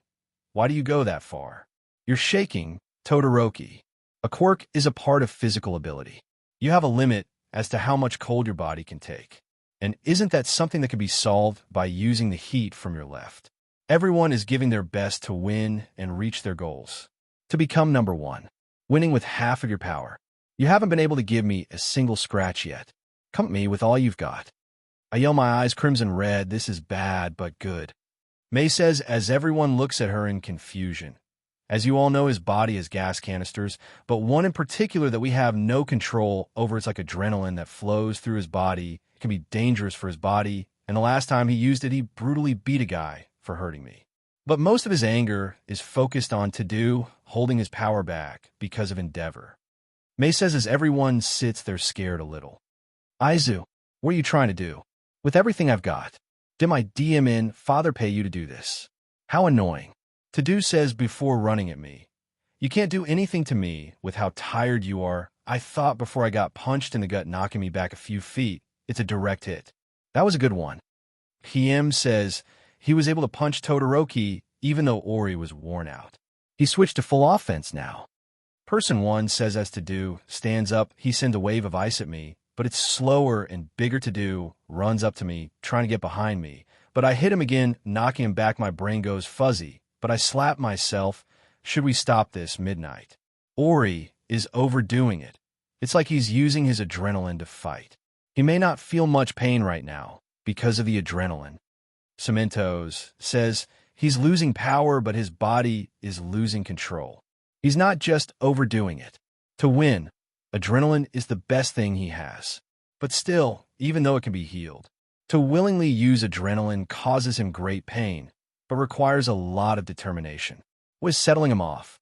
Aizawa thought before walking out, Todoroki, I can see your pain. You can't hide the pain from someone who already knows pain. I thought to myself, why do you go that far? To-do says, I want to live up to my past expectations. To smile and give a response. I want to be a cool hero like that. I say before punching to-do in the gut, nearly collapsing, but I stand back up. That's why everyone is giving their all. Your circumstances and your determination are something I understand. But you want to become number 1 and deny your father without giving your all. You need to stop being a fool. I say Todoroki POV flashback. I lay on the ground coughing as my father stood there. Stand up.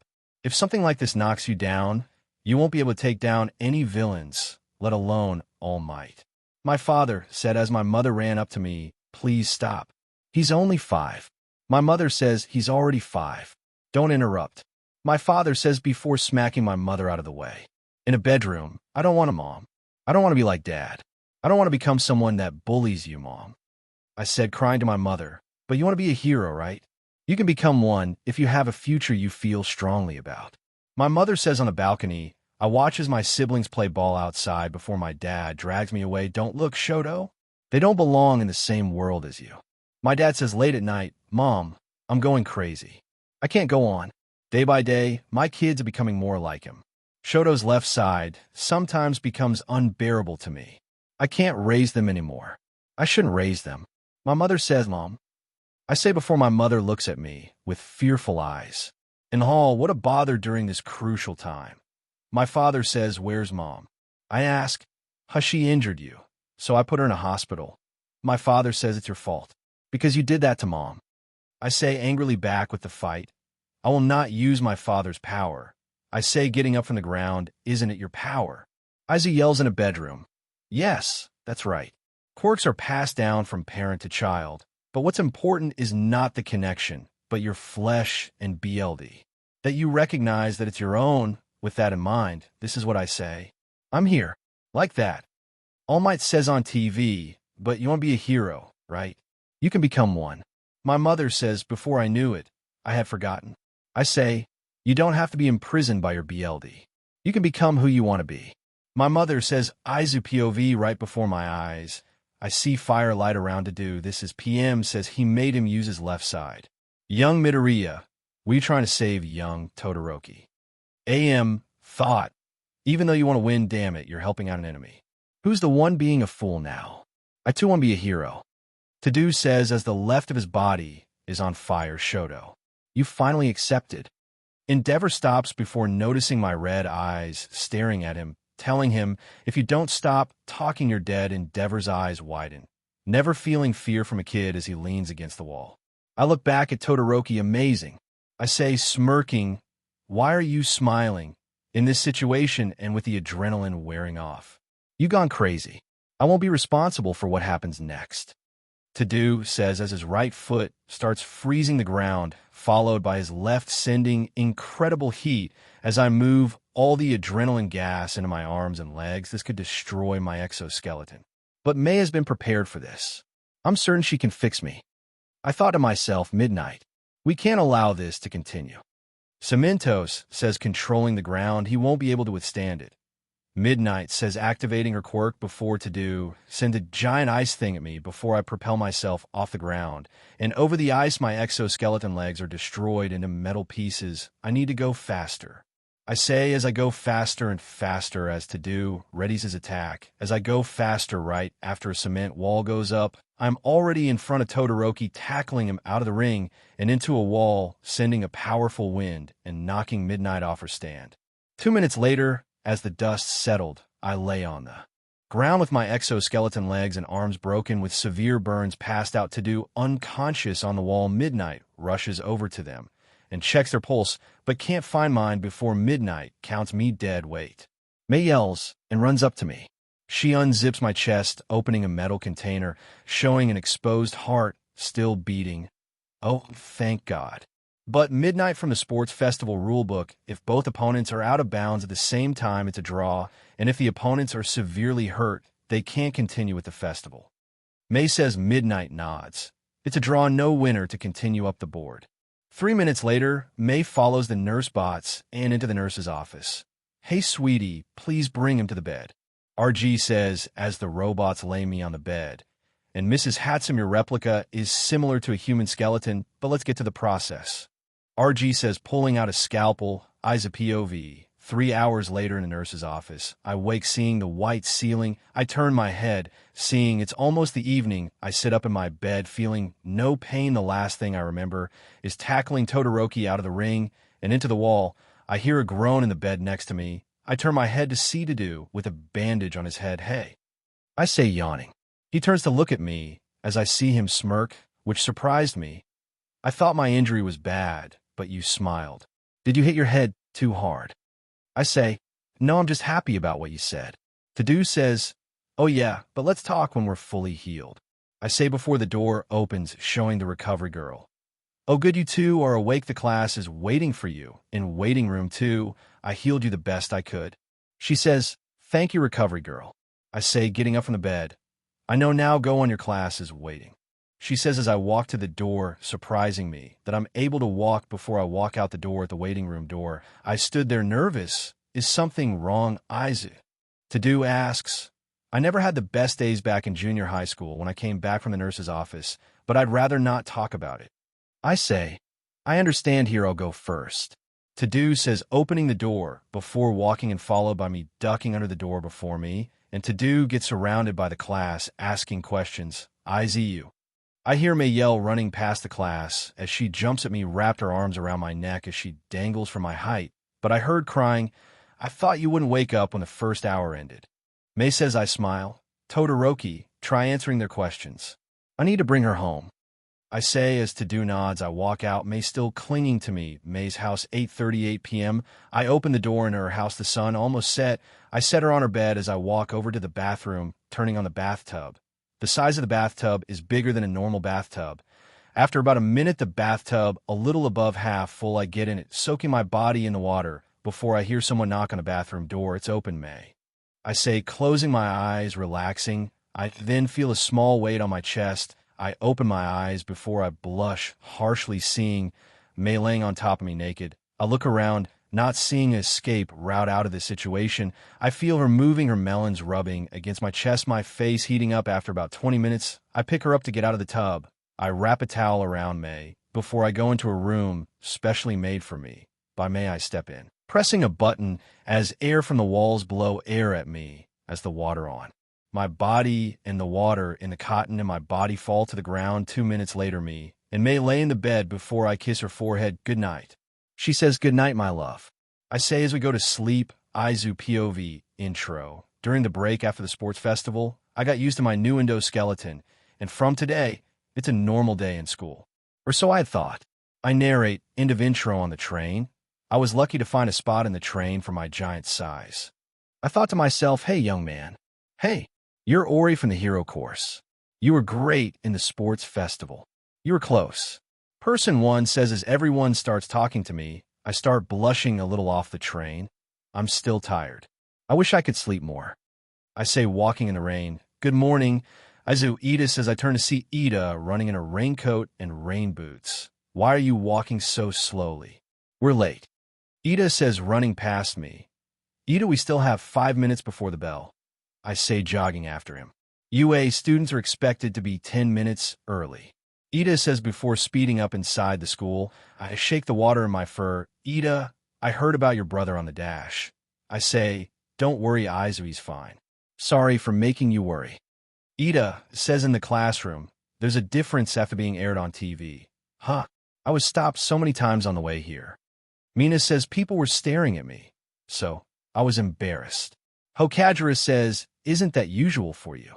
Ojiro says, as for me, a little kid gave me the okay chant. Zero says, it's okay.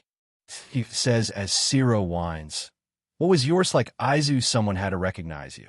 But we've become the center of attention in just one day. Cammy says, do you want me to answer your question or not? I said, lifting my head up from my nap, sorry, I wasn't thinking. Sorry, you can go back to sleep. Cammy says before I lay my head back down. Aizawa opens the door. Good morning. Aizawa says as we all rush to our seats, good morning. The class says ribbit. Aizawa's bandages came off. I'm glad. He says that old lady's treatment is overdramatic. Anyways, today's Hero Informatics PRD is a little special. Aizawa says as everyone freezes, special. Is it a test? Please don't let it be. Cammy thought, as it is already, I'm not good with laws regarding heroes. Kiri thought code names. You'll think of your hero names. Aizawa says this is the exciting stuff. The class cheers before Aizawa activates his quirk as everyone sits back down. Jesus Christ. I thought to myself, it's because this is related to the hero draft picks I talked about the other day. The drafts start proceedings in 2 to 3 years after you've gained experience and are regarded as work-ready by the pros. In other words, the calls that the first-year students received shows the interest they have in your future. It's possible for the offers to be rescinded if their interest in you dies down before graduation. Aizawa says, the calls we received will come in our own bundle, right? Hokajira says, right. And these are the results of the offers that you received. Aizawa says as he clicks a button as a hologram, says, number of offers in class, as the class names are shown with a number showing the amount of offers for that student. Usually it's more distributed because these two drew attention this year. Aizawa says they're on a different level. Cammy says first place is Todoroki, second place is Aizu, and Bakugo is third. Jiro says, confused, it's the opposite of the sports festival ranking. Kiri says they're probably scared of the two since the first and second match Aizu was in and Bakugo destructive quirk. Zero says understandable. I say pros shouldn't be getting scared. Baku says, you're amazing, Todoroki. Momo says, I'm sure it's all BC of my dad. Tadu says I got an offer. Uraraka says, shaking Ida, with that mind, regardless of whether you received offers or not, you'll be in an internship with the pro heroes. Aizawa says, internship. I say my ears twitching in curiosity, yes. At USJ, you all have already experienced a fight against the villains, but by actually working alongside a pro, you can receive a more productive training. Aizawa says, that's what the hero names are for. Sato says, I'm looking forward to it. Uraraka says the hero names are temporary, but if you're not serious about it, Aizawa says, then you'll be sent to hell. Since the names chosen as a student could become well-known and end up as your professional name. Midnight says walking in, well, that's how it is. Midnight will evaluate your choice of names. I can't do those things. Aizawa says flashback, what? You haven't decided on a hero name. Young Present Mike says, snapping his fingers, I don't want to be on the news and I don't care about names. Young Aizawa says, okay then. Then you're Eraserhead. Young PM says, okay, that's fine. Young Aizawa says bored end of flashback. Choosing a name that represents your future projects your desired image and brings you closer to it. That's what it means to say, names and nature often do agree. Like All Might.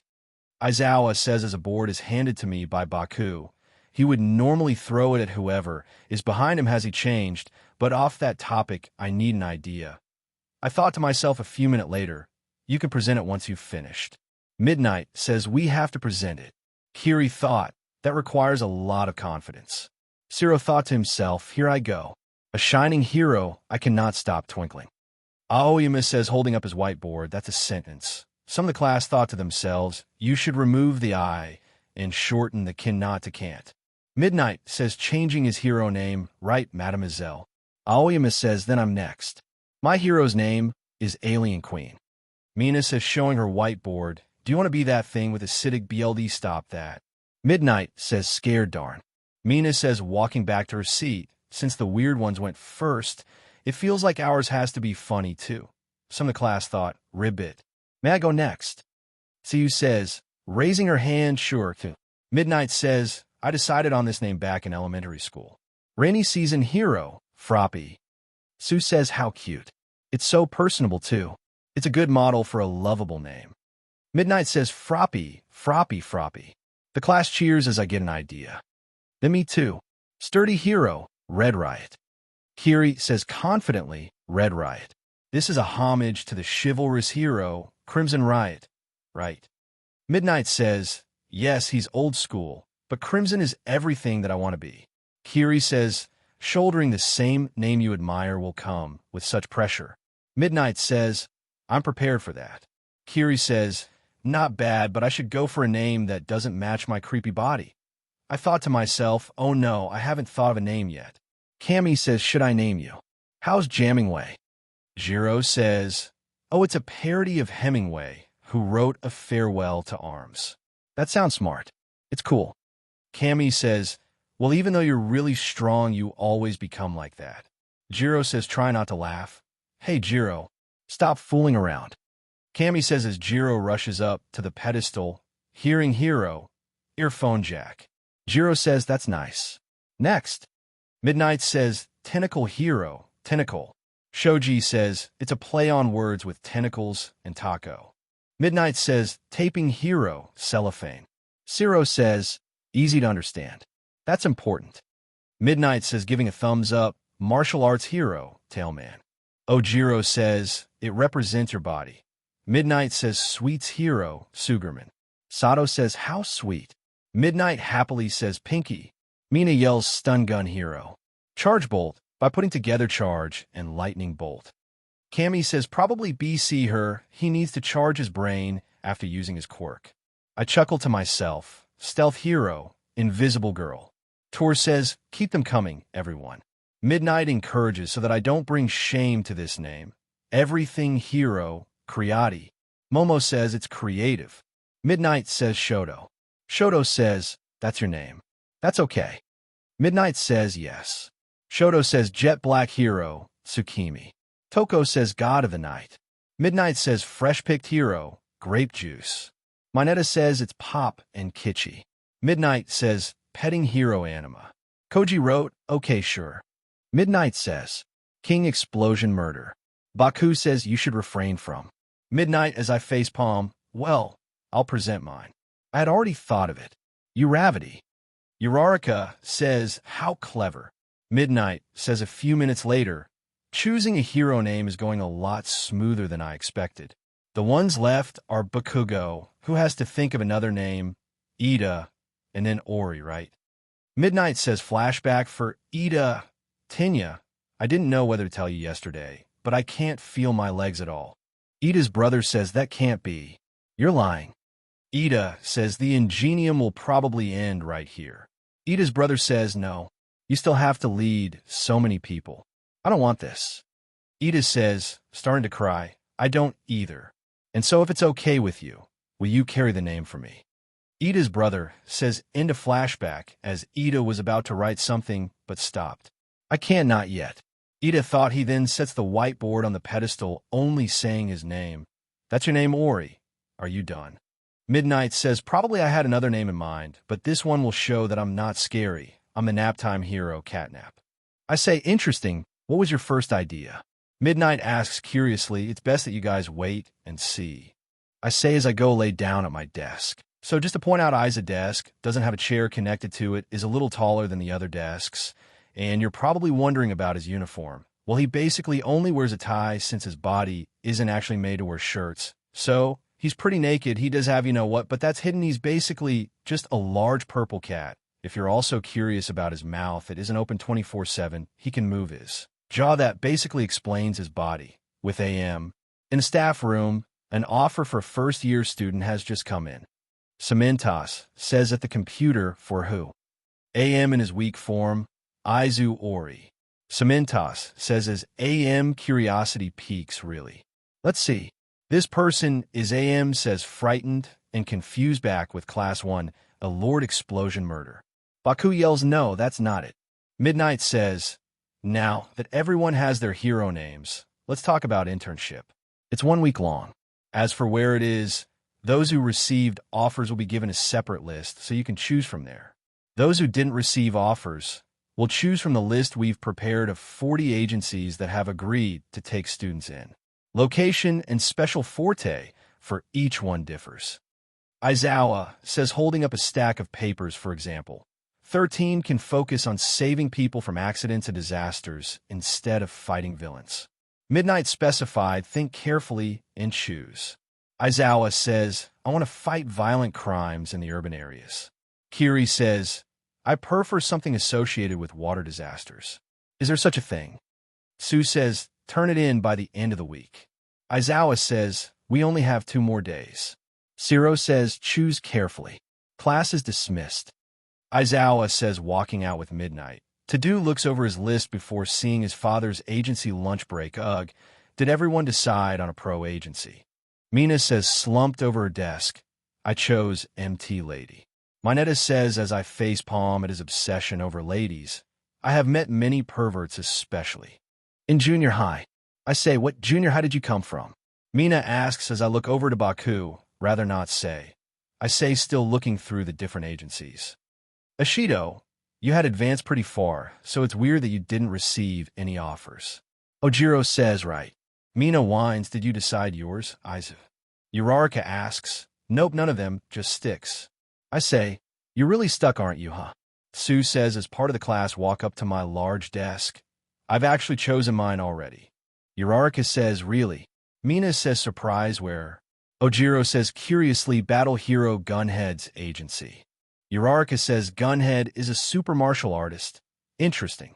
I say interested, yup. I got an offer. Uraraka says, I see. I had assumed you were aiming to be a hero like 13. I say eventually yes. But when I fought against Bakugo at the sports festival, I realize that there are more responsibilities the stronger I get. If I only do what I want, it narrows my perspectives. Uraraka says after school, Aizu, let's walk home dash. Uraraka says walking up to me before seeing Mei on my back. She's been nonstop working, so I'm having to carry her home dash. I say opening the door before AM rushes in front of the door. I came in this unique form. AM says before I close the door in his face, you know when I'm going out the window. I say walking to the window, wait mid-dash. AM says in a calmer voice before I glare at him, not wanting him to finish that sentence. AM clears his throat. Young, Aizu, please come with me. AM says fine. I sigh in the bathroom hall as we stood there. Mei was still asleep on my back. Why did you wake me up? Mei yawns. I'll get straight to the point. You receive an offer from a hero. AM says, I got a lot of offers, what's so special? I say, his name is Torino. He was a teacher at UA for just 1 year. He was my homeroom teacher, AM said, sweating. My eyes widening, he sees great potential in you. AM says, potential, yeah right. I said annoyed. He retired a long time ago, so I forgot to count him in. Is it because I wrote about you in a letter I sent? But since he sent an offer using his old name, I'm so scared, why won't my legs stop shaking? AM says, scared out of his mind. I stand there scared myself at the thought of training with this Torino. Anyway, even though you have many internships, you receive an offer. He will train you close to what my training was. AM says, shaking harshly, holding out a card. He's terrified of this person. What did he do to him? I thought to myself with Aizawa in the teacher's office, is it an internship? Snipe asks, yeah. There are few who make quick decisions. Aizawa says, looking through internship papers, it's an important event. Make sure they think it through. There's some in the third year that are regretting it now. Snipe says before walking away, you're right. Ida's agency of choice, he had received offers from better agencies. Hero agency in Hosu. Don't tell me. Aizawa says with Aizu at the entrance, what? You choose Aizu. Uraraka asks, I actually got something I don't quite know if I should talk about. I say as Mei groans asleep on my back. She's been asleep for a while. Is she feeling okay? Uraraka asks, she stayed up for 2 nights working on a project, so I should get her home. I say before turning to Ida's shoe locker. I open it seeing he already changed shoes. Did Ida leave already? Uraraka asks, yeah. I say, after the sports festival, I learned more about Ida's brother. The ingenium case that happened in Hosu, Tokyo. The fugitive criminal is elusive. He has killed 17 heroes in the past and injured 23 heroes beyond recovery. The hero killer. Villain name is Stain. Ida didn't tell me anything. Later on, we were surprised to hear that his location for internship was in Hosu, where the incident occurred. But I couldn't say anything to Ida since he never talked to me about it. And the situation stayed that way as the day for the internship arrived. What are you doing, Ida? I narrate at the train station. You all have your costumes, right? Usually, you aren't allowed to wear them in public. Don't drop them. Aizawa says, okay. Mina says happily, don't elongate it. Make it short, Ashido. Aizawa corrects Mina, okay. Mina says upset, try not to be a burden to the heroes during your internship. Now go. Aizawa says, please be safe, Aizu. Mei says worried, I will. I say kissing her on the forehead before noticing Ida already walking away. Ida? If you ever feel hopeless, let us know. We're friends, right? I say as I feel worried, but happy I have friends. Ida says before walking away. At the moment, I should have been more insistent. Later on, I would come to regret this day. I feel like my past emotions are coming back. I narrate. Recap, regardless of whether you received offers or not, you'll be in an internship with the pro heroes. Aizawa says, you receive an offer from a hero. That person's name is Torino. He was a teacher at UA for just 1 year. He was my homeroom teacher. AM says end of recap, Aizu POV. Hello, I'm from UA High School. My name is Aizu Ori. It's nice to meet you. I say as I see a man on the ground from what looks like BLD. Oh, he's dead. I say confused before I unzip my chest, taking my phone out to dial 911 before, wait, I'm alive. The man says, lifting his head, standing up, I put my phone back in my chest cavity. I fell over while I was carrying a string of sausages with ketchup on them. He says, I can see that. I say, seeing a plate of sausages next to him on the ground. Who are you? He says, I'm Aizu Ori from UA. I say, formally putting my paw to my chest, bowing my head. What did you say? He says, this is going to be a long internship. I thought to myself, I want to eat something. He says, sitting on the ground, eat. I say, confused, but sigh. Please excuse me. I'm going to make a phone call. I say, walking outside. First, I'll have to update All Might on his current condition. I thought to myself before hearing a case open. I turned my head to see him looking at my new hero costume. Show me your speed. I want to know what level you're at with your strengths, meaning your speed. He says, what happened to this guy? I thought to myself, this is interesting. You don't have many things that fit your speed. He says, I say, who are you? He says, tilting his head, this guy is hopeless. I thought to myself, face-palming, I'm sorry, but I can't be fooling around. I say, about to walk away, then he says, before jumping off the ground and off a wall, and another before coming at me, before going up to the wall above the door, leaving a dent in the wall. Then even more so, let's test your speed, you little ZYGT. I saw the UA Sports Festival on TV. Using your speed and flexibility, it's predictable. He's called the symbol of peace and the #1 hero, but that stupid peace lover All Might is below average when it concerns teaching. He says, even the way he acts dumb. This person really is All Might's teacher. I thought to myself, I can't stand to watch the way you use such speed and strength, so I'll train you. So wear your costume. He says, thank you. I say, user's manual. I say, looking at the manual for my suit. Dear Aizu, came up with your suit. This large moon necklaces has several uses. If you flip the moon to the white side, it contains a fire and bulletproof robe. If you flip it to the yellow moon side, it will detect any rips on your body. It will dispense string to sow. Your wounds, it will also repair any damage to your endoskeleton. And with the wristbands or compressed claw that are made by Mei to cut through many things, it wraps around your paw that helps match your fighting style. I hope to someday see you in action.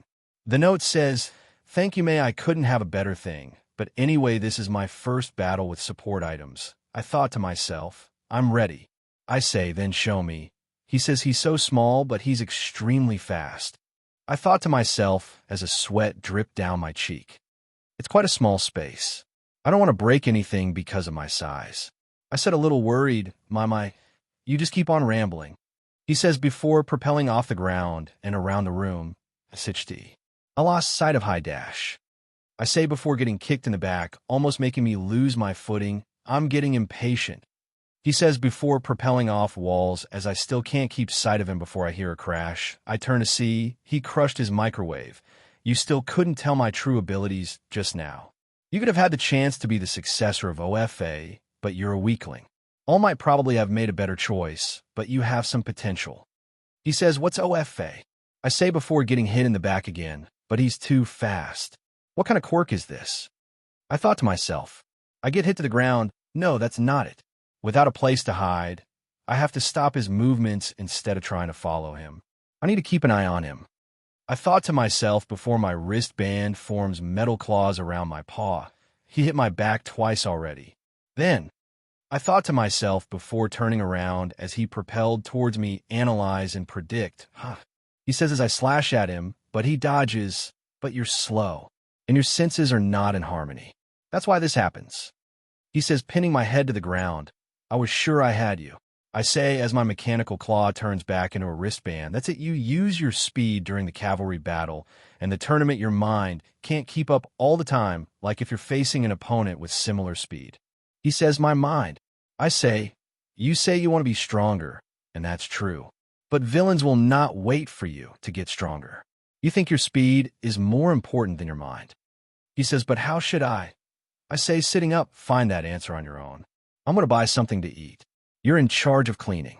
He says as I sigh, but what's this one for all? I say, eat a POV meanwhile in Hosu City. Usually we wait for calls from clients, but as you know, it's been busy these days in Hosu. Pro Hero Manual says, patrolling the streets will help suppress crime. I say that's right, but I'm so surprised that Ingenium's brother came to our agency. I'm sure you had offers from heroes more capable than me. Manual says, hero killer. He is so elusive that he can't be caught even with modern society encircling the net. This might be useless, but still no one can stop me from going after him. I cannot forgive him. Ida thought to himself, no POV with the League of Villains. I see, so you guys attacked UA. And you're asking me to join you. Hero Killer Stain says, yeah, I'm begging you, our senior villain. Shigaraki says, what's your objective? Stain asks, first of all, I want to kill All Might. I want to destroy everything I don't like. Demon brats like this too. All of them. Shigaraki says, holding up a picture of Aizaori. It was silly of me to have taken interest. You're the type I hate the most. You want me to follow along with your childish tantrums. What's the meaning of killing without a strong conviction? Stain says, getting ready to draw his sword's Hero Killer. Stain, a man that was called to incite growth in Shigaraki Tamura, who only shows interest in destruction. But this MSTR, you don't need to stop this. Kurojiri says this is fine. There's no point in giving away answers. He needs to figure out his own imperfections. To incite growth. That's what it means to educate someone. Unknown says from a computer, Aizu POV, with Aiza my mind can't keep up. My senses are not in harmony. Like he said, I'm too slow. I need to keep my mind at the same speed I move. Might as well look. I say, unzipping my chest and taking my old burnt notebook out. I just need to train my mind to the best of my ability. I say, dipping my claw in ink and start writing. His mind is flexible but suppressed. I knew that from what I saw during the sports festival. He could have been a good successor, Tashinori. What stopped you? Gran Torino thought with Bakugo at Best Genist Agency in Central Tokyo. Honestly, I don't like you. The reason why you chose my agency is because I'm one of the top 5 heroes, right? BJ says, you're the one that made the offer. I say, confused and annoyed, recently, all my recruits have been perfect little angels, so you certainly stood out. I watched the way you fought at the sports festival. You have a good handle on your powerful quirk and a decent grasp of its application as well. You're an outstanding talent. I'd say you're already good enough to take on as a sidekick. However, you do have a fatal flaw. You believe you're the best, and you display that belief without regard for how it reflects on you or your image. You have a ferocious nature. BJ says, don't tell me you brought me here just to give me a lecture.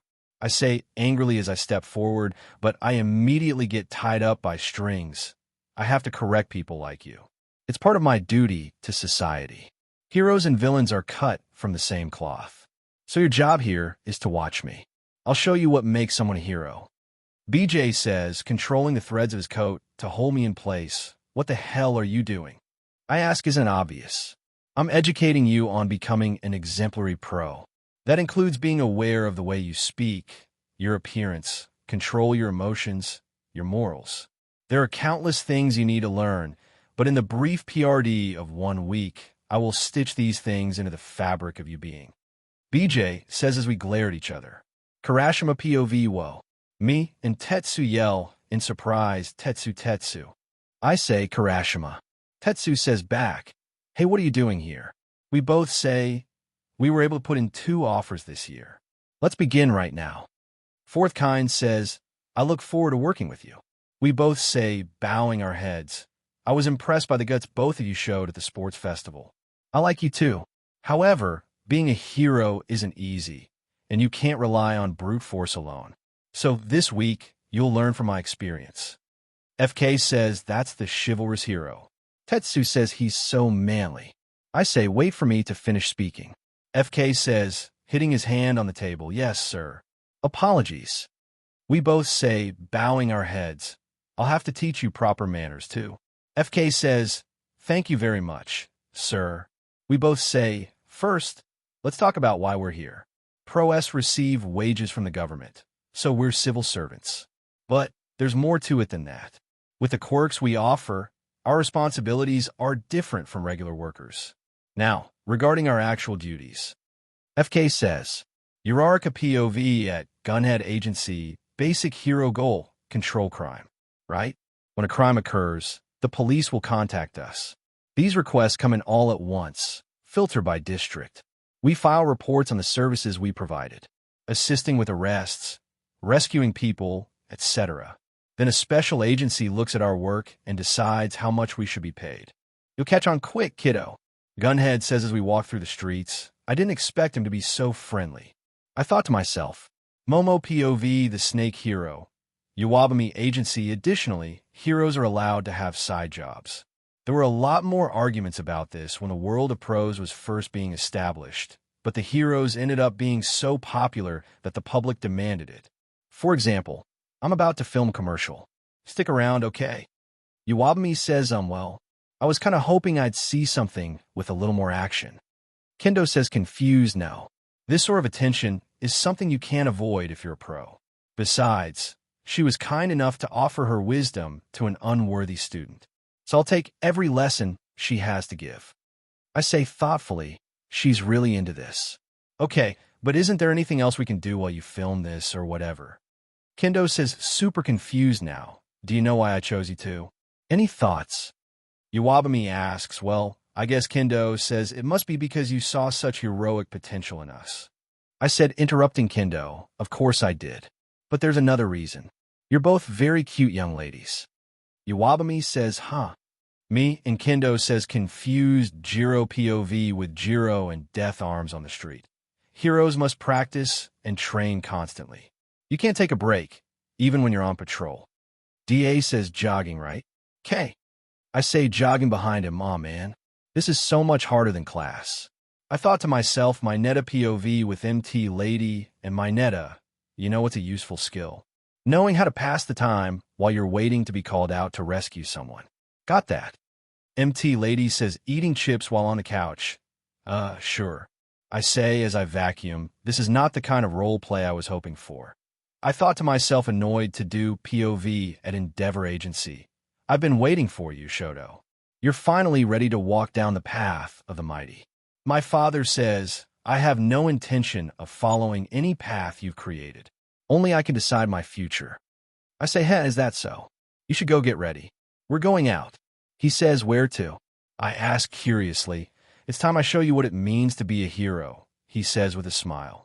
Aizu POV. I'm snoring. Gran Torino snores. He can't be serious the first day of training down, and all he did was test me once.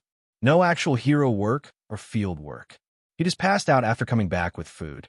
Gran Torino, I didn't get any hits when I searched for his name. Teacher for just 1 year. He's one big mystery. I thought to myself, walking out the front door and down an alley. I need to control my senses to match my speed. Bakugo is able to keep up with his speed like it's natural. But I have little experience with my power. I need to be able to match my speed, so I set up this.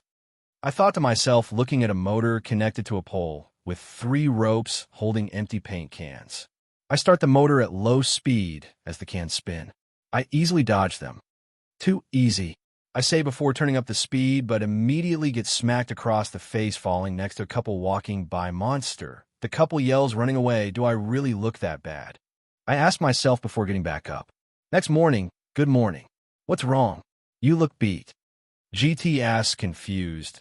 I was training on my own yesterday and went too far. I tried to keep up with spinning paint cans, but it didn't work. Obviously, I still have a long way to go. I say, my face is dirty. It's your first time trying, so it's to be expected. That is how training works.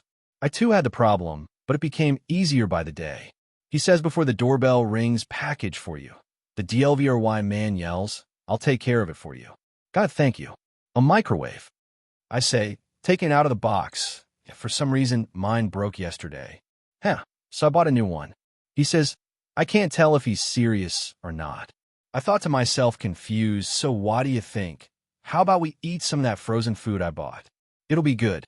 He says, rubbing the microwave, but the only thing you bought was dessert. I say, what can I say? I like the finer things in life. He says, once the food was ready, I set the food in front of him. Oh, look at these delicious babies. Get them while they're steaming. He says, my time is limited. What do I focus on? I say, why the long face, kitty? He says as a small blush forms. When I'm not entirely a cat, I'm still human. Too, everything is so complicated. I say as he eats his food, yeah, I'm changing the story right here, just don't think about it. He says as my eyes widen, don't think about that.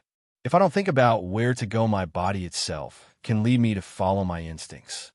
I say as I sit down in the middle of the room and the dots in my dark eye sockets disappear, basically closing his eyes. He found a secret instead of his mind. Trying to keep up, he lets his mind rest, letting his body take control, he thought, intrigued. Sorry, Dragon Ball fans that know what I'm doing. Gran Torino smirks before, without warning, goes to kick me in the face, but I tilt my head to the side, dodging it. As he propels back, standing in front of me, "Tell me, can you move in this state?" he asks, dropping his cane. I don't know for sure. I say, trying to do little thinking, want to give it a try. He asks, smirking, yes. Let's do this. I say as I have a standoff against him.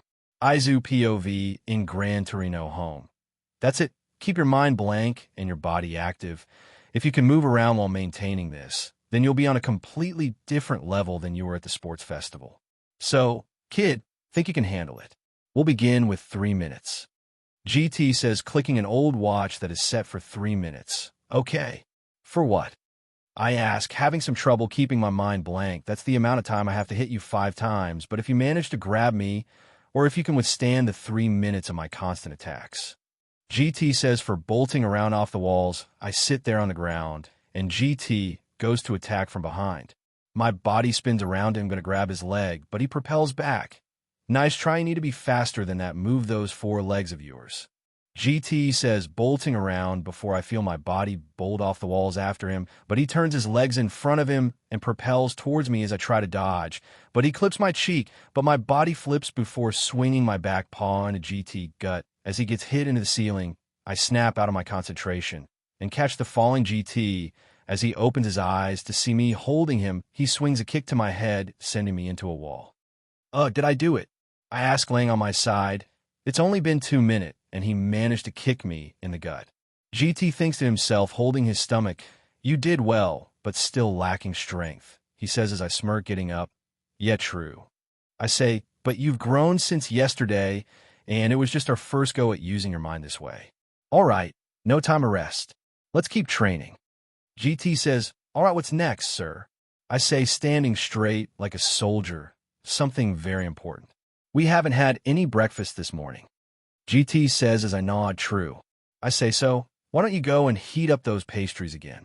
GT says before stopping in his tracks as he sees his pastries on the ground. They're all ruined. GT yells, I'll buy more. I say, sprinting out the door with great speed. Uraraka POV at Gunhead Agency, right? Left. Right? Left. I, with some others, say, as we punch the air, don't. Just go through the motion. Make sure you're focusing on each individual punch. Remember, the most important thing is your basic physical strength. Gunhead says, making a cute pose, yes, sir. The sidekicks say, look at how cute that pose is. I thought to myself, Kirishima POV 4th Kind Agency. This is lukewarm. Can't you 2 decent idiots even make a decent cup of tea? We want to impress clients who visit our agency. 4th Kind says before hitting their heads, but me and Tetsu turn on our quirks to take the force of 4th Kind's punches. Is this the kind of CRP you would serve them to? FK says, sorry, Mr. 4th Kind, sir. We both yell, bowing our heads, geez. Those powers of yours sure make it satisfying to hit you. FK says as his hands are swollen. Thank you, sir. Tetsu says, Baku POV at Best Genist Agency. To be a good pro, your presence must calm those in danger and give them peace of mind. You must be capable, of course, but there are other things to consider. Your physical appearance, speech, and actions must all be elegant. You must give off the aura of a hero. BJ says as he finishes brushing my hair, another perfect style, Best Genist. BJ's sidekick says, damn it, I came to the wrong hero agency. I thought as my hair poofs back up. Momo POV Pro Hero, Iwabami Agency, as cameramen take pictures of Iwabami. Kendo and I stand and watch. After this photo shoot, she's scheduled to be a guest on a radio show, and then she has a quick magazine interview. I say, reading Iwabame's schedule, I feel like we're her entourage, not her interns. Kinto says, this is part of what it takes to be a hero. It's unavoidable given the age we live in, and I'm sure there's some important lesson we're missing here. I say, closing the book, poor girl's deep in denial. Keno thought to herself, All Might POV at UA. I'm sorry to show up unexpectedly. Hope you don't mind. Tsukachi says as I set a teacup on the table and sit down, please. It's always a pleasure to see you, Tsukachi. So, how's the investigation? I ask, well, There were a number of villains who attacked the USJ, but were puzzled by one. The one you fought was who they called Nomu. Tsukachi says, "Ah, that strong bird guy." I say, remembering the fight. We went ahead and ran some tests on Nomu's DNA. Tsukachi says, "And what exactly did you find?" I ask, "First, we're not asking you to help us with the case. Technically, this is a leak. I just felt I owed it to you to let you know. It could lead us to the one in charge." After several attempts at interrogation, we realize that Nomu can't speak. He shows no reaction to anything. It's as though he literally can't think for himself, no matter what's going on around him. As for his identity, we discovered that he used to be a low-level thug with a record of assault and extortion. Tsukachi says, pushing a paper of a puffy-lipped man, "Why do you think this will lead us to the mastermind behind the league?" I ask. Here's where it gets interesting. Our reports show that he's been altered drastically. When we analyzed his genetic makeup, we discovered 4 different people's DNA. Tsukachi says someone combined people's DNA to make this guy. So is he even human anymore? I say, the transformation is a result of drags and unknown methods. To oversimplify a bit, he's been modified to that his body is able to hold multiple quirks at once. His brain's apparent lack of processing power probably comes from the burden that causes. But we're more concerned about his DNA. He shouldn't have more than one power. Even if new DNAs are introduced, that shouldn't give a person multiple powers. Not unless it's completely integrated into someone's body. Not all quirks work like one for all. But maybe there's someone out there with the power to pass different quirks on to other people. Tsukachi says as my eyes widen in fear, it can't be. I say, standing up in shock. Given the evidence, I think it's a reasonable conclusion. That's why I came. I had to let you know immediately. Tsukachi says, "No, it's not possible. Don't tell me he's back again." I say, looking out the window angrily. Shigaraki POV, unknown building. So you want me to be a part of your crumbling little league. But you won't accomplish anything if you don't have conviction and longing. Without those, you'll always be an aimless weakling, achieving nothing. That's how you got here. The hero killer Stain says, holding me down with knives, "Hey now, you're being a little rough, aren't you? Kurogiri, take this guy back." I say in pain, "I'm sorry. I can't move. It must be the hero killer's quirk at work." Kuro says as he's stuck in place with his arm bleeding. The word hero has lost all meaning in this society. The world is overrun by fakes and criminals like you who choose petty dreams. They must all be purged. Stain says as he goes to cut my neck, but I grab his knife, stopping it. "What do you think you're doing? If you touch this palm," I say as the knife starts cracking, "I'll kill you." You sure talk a lot, hero killer. Conviction. Maybe I don't have anything as loaded as that. If I had to choose a longing, though, yeah, it'd be killing All Might. If this world wants to worship trash like him, I'll destroy their beloved symbol of peace, and then crush them while they're in shock. I say, decaying his knife before swinging my hand at Stain before he jumps back. The last of my injuries was finally about to finish healing, and now this. You should learn not to play with knives. We don't have healers in our party, you know? I say as I start scratching my neck. I see your nature. It seems our goals fundamentally oppose each other. However, this wasn't in vain. We agree that we need to destroy the present. Stain says, "I'm over this. Leave, drop dead. I'm the kind of person you hate most, right?" I say, annoyed. I was testing your motives. People always show their true colors when on the verge of death. It's abnormal, but there is longing, a warped sprout of conviction, inside of you. How will it bloom in the end, I wonder? Maybe I'll let you grow. If you don't turn out well, I'll take care of you later. Stain says as he puts his knives back, "You think you could get rid of me?" I say, holding my cut wound, "I'm free." Kurogiri says, surprised. Kurogiri. Someone as crazy as this would be nothing but a problem for the League of Villains. I say, please reconsider. This man might be a great asset if he joins us. I'd say this was a success. Kurogiri says, my business here is done. Now, you will return me back to Hosu. There are still several false heroes I must attend to there. Stain says, licking his lips, Ida POV in Pro-Hero Manual's agency, as Manual takes off his helmet, showing his light brown hair. Well, the nice thing about having the whole city on alert is that no villains will dare come out. Manuel says, oh yeah, sure. I say, taking off my helmet, hero killer Stain. It was obvious once I looked at your crimes. In the 7 places that you've appeared so face, you've always injured at least 4 pro heroes. Maybe there's a reason for that. Or maybe I'm just reading into things, but it looks like a pattern. And Tensei is the only person you've attacked in Hosu. That means it's very likely that you'll appear in this city again. Good. I'll dispose of you with my own hands. With Izade, 3 at Grand Torino house as I dodge around the house, avoiding every hit from GT stop. GT says as I fly by him straight into a wall. Oh, what's up? I say, my snout caved in like an actual stuffed animal. We should SWCH up the training.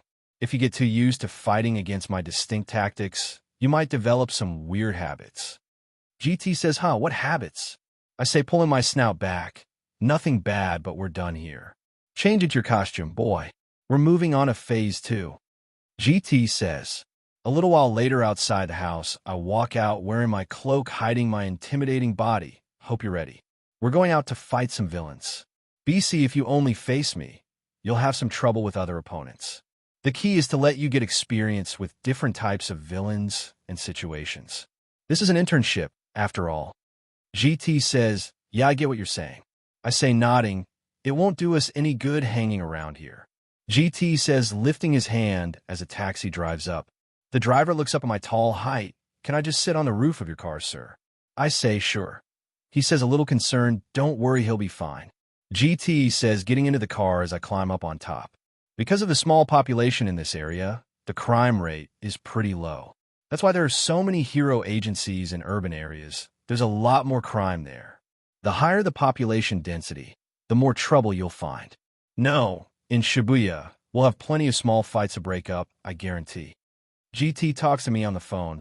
Huh, Shibuya. Also, are we taking the bullet train towards Shinjuku, right? I say as the wind blows in my face, yup. GT says, I wonder how Ida's doing there. I thought to myself, Ida POV at the same time, Hosu City will patrol Kyoto today, too. Sorry this is so monotonous. The Pro Hero Manual says, no, it's better this way. I say, looking around, hey, this is kind of hard to ask, but you're after the hero killer, aren't you? Manual asks as we both stop, how did you? I say, surprised. I couldn't think of any other reason why you'd come to my agency. I mean, don't get me wrong, I'm really glad you did, but you shouldn't be pursuing personal grudges. We heroes don't have the authority to arrest people or punish them. The only reason we're allowed to use our quirks is because of the regulations put on them. That's why, no matter how noble the reason may be, a hero must not use their quirk for themselves. If a pro uses their power for their own selfish desires, it would be a very serious crime. I'm not saying that the hero killer isn't incredibly guilty or something. You just seem like the earnest type. I'd hate for you to focus on one goal and ignore anything else. Manuel says getting nervous about what he just said was a bad idea. Thank you. I appreciate it. Ida says, bowing his head a little.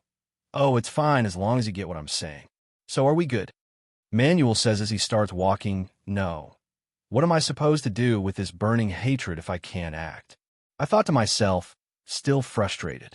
Shigaraki POV, still in Hosu City, as Stain stands up on a small water tower, Kirajari opens a portal behind him as I walk out of it. Huh, Hosu City looks nicer than I expected. So what are you going to do? I ask, staring at the sunset. I will reform it. In order to do so, BLD must spill. Stain says his tongue out. You have a clear goal. Your dedication is admirable. Kuro says, finally, someone who understands. Stain says, standing up. I get the feeling you enjoy picking on me. I say, a little annoyed at the compliment. Hero is a title for those who've accomplished great deeds. This city is full of false champions. All they care about is money and fame. Until this world realizes its mistakes, I will continue my work. Stain says, jumping off the small water tower and runs along the roof. He talks all high and mighty and stuff, but he's wasted his time focusing on a small stage. He's so noble I could cry. I say, scratching my neck in annoyance, you shouldn't spurn his methods. The reality is, in all the cities where Stain has appeared, the crime rate has fallen. Perhaps BC heroes are more conscientious, or perhaps out of fear. Regardless, he does bring change. Kurogiri says, "Oh, isn't that just wonderful? Heroes are working harder thanks to all those murders. This is getting boring. It won't work. We just can't agree on a basic level. And he annoys me. Kurogiri, bring out the nomus. You think you can get away with stabbing me? Well, I get tired of you. I'll kill you. Whenever I feel like it. Just like that, Stain. But let's make it more interesting. How about I crush your honor and your pride first? What do you say, big bad hero killer?" I say as 3 nomus come out of a portal. Aizu POV on the bullet train. So, this train isn't going to get there until pretty lat dash. I say before my ear twitches as I look around, "Is something wrong, boy?" GT asks, "I hear something." I say confused, "Hey, did you see that?" Passenger 1 says, catching my attention, "A building exploded." Passenger 2 says, a little scared as I hear the sound coming closer, "Something's coming T-dash." I say before something crashes into the side of the train as the dust settles, a pro hero can be seen, "What the hell dash?" The pro says before something grabs his head, smashing into the train floor as a creature with bluish-green skin, exposed brain, and 4 eyes. Flashback, there was this large creature with his brain exposed. It was creepy. I never want to see it again. Uraraka says, shivering from the thought, "End of flashback. That's a nomu." I thought to myself, "I want you to stay back, you hear me." GT says before propelling over everyone, before kicking it off the pro, before propelling off the wall, and kicking the nomu out of the train, I rush to the hole in the train, seeing GT propelling the nomu into a far-off building. I turn to see a large fire in the distance. What the heck is going on? I say. Shigaraki POV, I laugh at seeing the destruction. Now this is a good game. I say happily Ida POV, what did you say? Villains appeared. Don't worry. I can head there right now. Stay with me. We're running. Manuel says as he starts running to the fire. As I follow. Couldn't be, this is different. That murder wouldn't be so flashy. I thought to myself before stopping and looking down an alley as my eyes widened before running into the alley. That idiot's making a move. And he's so noisy. I'll have to dispose of him later. At the moment, I have important work to finish here. Stain says, holding a pro hero against a wall that wears an Indian-related hero costume. My body I can't move. You BSDRD. I'll kill you. Says pro hero native. If you call yourself a hero, you should choose your last words with care.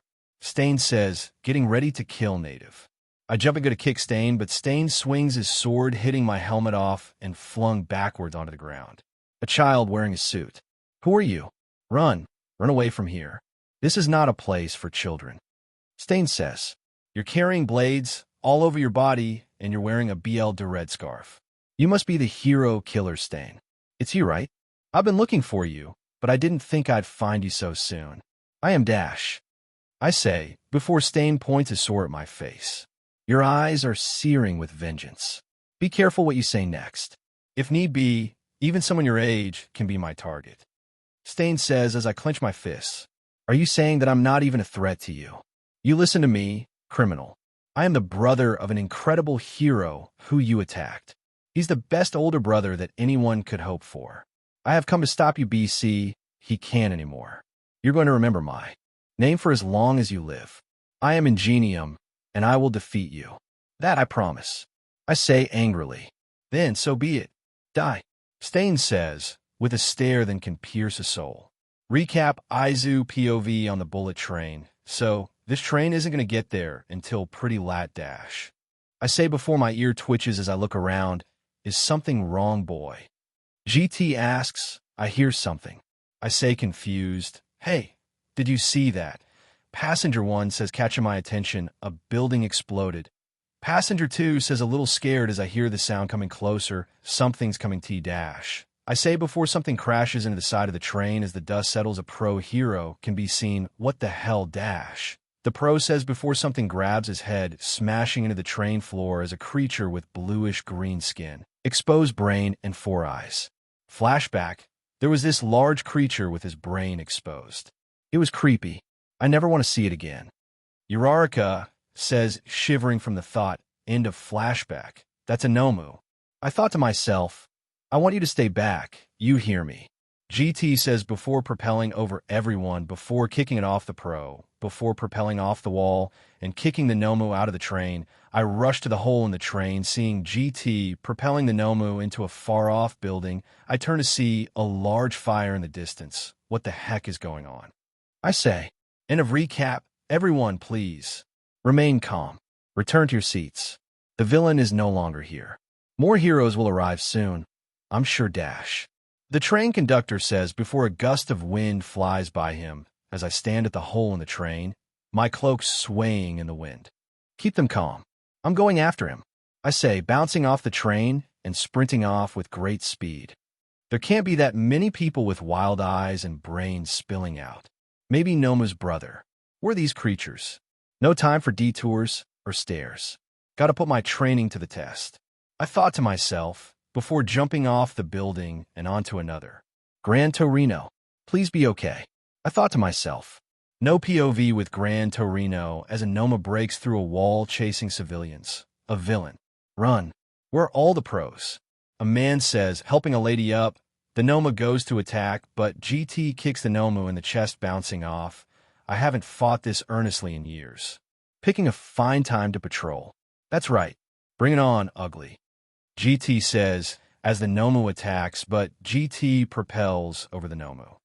He's fast, but not faster than me. GT thought to himself as the Nomu continued to chase the couple. Stop it, you stupid beast. GT yells, propelling toward the Nomu. But a fire flies at the Nomu before swirling around it. GT stops himself from flying into the fire. I was looking for the elusive hero killer, but this thing will have to do. Thanks, old-timer. I'm afraid I don't know you, but I can handle this from here on out. Number 2 hero says, it's you. GT says, surprised. Why is he in Hosu? The civilian says, in confusion. Isn't it obvious? I came because I'm a hero. Endeavor says, with a smirk. Aizu POV, I rush past all the civilians looking confused or scared. They're probably at the center of this craziness. I don't get it. Why does that guy look like the nomu Uraraka explained? They said that guy had the same speed and strength of All Might using 100%. It won't just be Gran Torino in trouble, but the entire city. That includes Ida. He's interning here. CRP, what do I do? Come on, think. How do I be the best hero right now? I thought to myself, Tenya. Where are you, Tenya? Pro Hero Manual yells. I rush over before seeing a small bus get thrown a few feet as it lands on a car before exploding. My eyes widen, seeing 2 other Nomus beating the heroes to the ground. Oh no, what are these things? I thought to myself, before noticing a bull-like hero ripping a fire hydrant off the ground as water flew up. Manual, stop the fire. The bull hero says, as Manual controls the water to the fire. That's Manual, the normal hero. Ida's at his agency. I thought to myself, rushing up to Manual. Why'd you run off by yourself? Where the hell are you, Tenya? Damn it. Manual says, control the water to the fire. I stop in my tracks, the white dots in the abyss surrounding. The dot shrinks. Don't you F-Sharp King tell me Ida Hosu city guys who look like Noma Ida Hosu where the hero killer attacked. This idiot is after the hero killer. I thought to myself before sprinting off. Shigaraki POV on a water tower. Nomas make such great playthings. I say, watching the destruction. Are you not going to participate in the fight? Kurojairi asks. Don't be stupid. The arm the cat snapped is still healing. That's why I brought those pets with us. I say, holding my arm, my bones still aching. Flashback? Emistar. How many Nomu already? I ask, looking at a TV with the word sound only shown. I've finished adjusting the behavior of 6 of them, though they're not as strong as the one from the USJ attack. The so-called Emistar says, give them to me. I say, annoyed. Why? MSTR asks. BC, I don't like that arrogant hero killer you brought in. And it's my right to destroy anything that I don't like, right, MSTR? I say, very irritated. Very well. However, you may only take 3. Try to use this as a learning experience. MSTR says. Into flashback, I start laughing. Once this night is over, the world will have forgotten you ever existed, hero killer. Ida POV with Ida and Stain, a child wearing a suit. Who are you? Stain asks, pointing his sword at me. I am the brother of an incredible hero who you attacked. He's the best older brother that anyone could hope for. I have come to stop you. BC he can't anymore. You're going to remember my name for as long as you live. I am Ingenium, and I will defeat you. That's promise. I yell, in angry confidence. Then so be it. Die. Stain says, glaring at me. For Tensei. I yell as I go to kick. Ingenium. So you're brothers. I'll let him live so he could spread the good word. Word of me. Stain says, dodging the kick before kicking his foot spike into my shoulder, then using his other foot to slam my head into the ground. You're a weakling, just like he was. Stain says, stabbing his sword into my arm. You aren't heroes. You have no right to be called that. Both of you are nothing but fakes. Stain says, shut up, villain. You damaged his spine and paralyzed him from the waist down. He's never going to be able to work as a pro hero again. My brother was incredible. A caring person who saved many lives. Someone people look up to. You had no right to take that all away from him. I say, sad and angry at the same time. Flashback Tensei. I'm so proud of you. You've become independent at a very young age, with many sidekicks following you. That's no easy feat in these times. My dad says, nah, they're not followers. It's the opposite, Dad. They support me because I'm not good on my own. They're just looking out for me. I honestly couldn't do anything without them. I need their support. Of course, I'm working hard so I can return the favor. I'm not super talented or anything, but if I'm going to call myself a hero, then I have to live up to that title and help people. My brother says, as young me smiles inspired. In a flashback, he's my hero.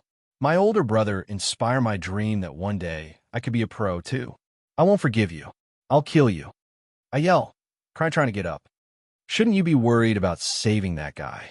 So busy with your grudge you forgot about him. You plan on using your quirk only for yourself. You're completely blinded by a selfish longing for revenge. You're about as far away from being a hero as I can imagine. And that's why you'll die tonight. Stain says, as he licks my BLD before my body stops functioning. My body won't move. I thought to myself, as Stain adjusted his sword right above my head, ready to strike. Goodbye, child. May your death bring about a better world. Stain says, as I feel like death is above me. No, please. Not like this. Say whatever you want about me. You're still just a criminal who hurt my brother. I yell in fury before Stain stops and looks down the alley. His eyes widen before a purple blur double kicks him before landing as I notice a large figure in a cloak as the hood blows off, showing a purple large cat-like head. Then I know who it is. Aizu. How? I say before getting slapped on the back of the head with his tail. Don't do this again, idiot. BC now, I have to save you. I say, annoyed but turns to confidence in a split second. Aizu POV a few minutes ago. I might be overthinking things. I don't exactly have proof. But this idiot has gone too far. Guys like Nomu are running wild. The same place the hero killer appeared. I don't want to admit it, but I'm afraid the League of Villains and the hero killer are connected somehow. I thought to myself, running through an alley. The hero killer is probably somewhere in the city at this very moment. Since Ida stupidly ran off, he must be after the one who hurt his brother. I thought to myself before seeing Stain getting ready to stab Ida down an alley. I bound off a wall with great speed before double kicking Stain in the stomach, pushing him away. I see Stain is a little surprised seeing me. He knows me. I thought to myself, you found him too. But ho dash. Edith says, shut up, idiot. I can't believe you went after this creep. Now get up and we can go to the pros. I say, keeping my eyes on Stain. Ugh, I can't move my body. It must be his quirk. Since he cut me, I've been paralyzed. Edith says, struggling to get up. I heard on TV that victims of Stain's attacks said the same thing. So cutting somehow activates his quirk, huh? I said, before seeing another hero. There's someone else. If it had just been Ida, I could have enough time to grab Ida, but with another person Stain could attack. I thought to myself, Aizu, please, don't get involved. This doesn't have anything to do with you. Ida says as I look at him annoyed. What do you mean? I say, glaring at him. You showed up to save your friend's life. You even made a big entrance. But I have a duty to kill him and this so-called pro. When your friend chose to fight me, It guaranteed that the weaker of us would be culled.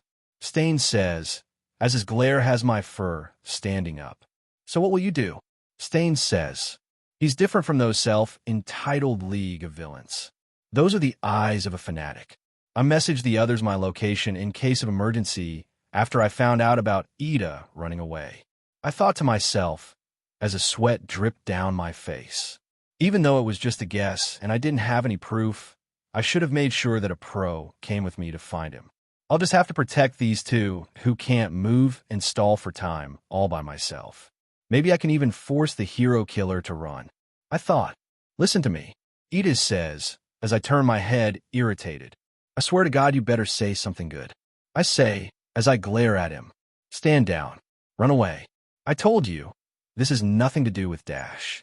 Ida says, as I WHB him across the face with my tail. Shut up. If you really believe that, then why the F#CH are you trying to become a hero? I yell, as I get into a fighting position. It's basically the fighting position that cats use. All Might was right, though. Meddling when you don't need to is the essence of being a hero. I say. As Stain smiles in surprise, I then start spraying some red illusion gas, but not a lot just to coat the ground. I blitz toward Stain. He's fast, but his body is too big to dodge this.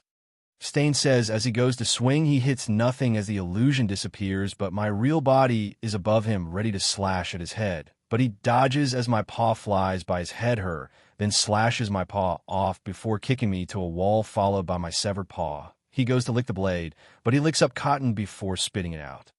Egg, I see your body's not organic, but you can't move well without this paw, right? You're basically already affected by my quirk. Stain says, SHD my paw, wait, he licked his knife. He needs BLD to use his quirk. I thought to myself, but you're not fast enough. That gas you used didn't help hiding your presence. Stain says, I flip my pendant, little spider-like legs come out of the pendant and crawl to my severed paw, dragging it to my arm as it starts shooting a liquid metal, slowly connecting my metal endoskeleton. There are countless false heroes around here who are all talk, but I think you're worthy of staying alive. You're different from these two, Stain says, as he goes back to Ida, lifting his sword above Ida's neck again. SHT. I thought to myself as Stain was going to strike. Stop, I yell before fire is shot at Stain, causing Stain to dodge. Someone else to get in my way. Today's been full of distractions. Stain says, Aizu, you need to give more details in times like this. I was almost too late to stop this guy. To-Do says, showing the message that I sent. You too, Todoroki. Ida says, thank God. I say, sighing before I notice he's using his left side. Your message took me a while to figure out. Next time, try to send more than just your specific location. But you're not really one to send cryptic messages without a reason, are you? To-Do says, sending ice on the ground, lifting me, Ida and the pro hero. So I figured you were in trouble and asking for help. Everything's okay. The pro heroes will be here any minute. To-Do says, running at Stain before shooting fire from his arm, making Stain dodge as the ice melts below me, making me and the other two slide down next to To-Do. The time will be up for one of them soon. Stain thought to himself, you're just what they said you were. But you won't be taking any more lives, hero killer. To-Do says, Todoroki, don't let him get you BLD. I think he controls his enemy's actions by swallowing it.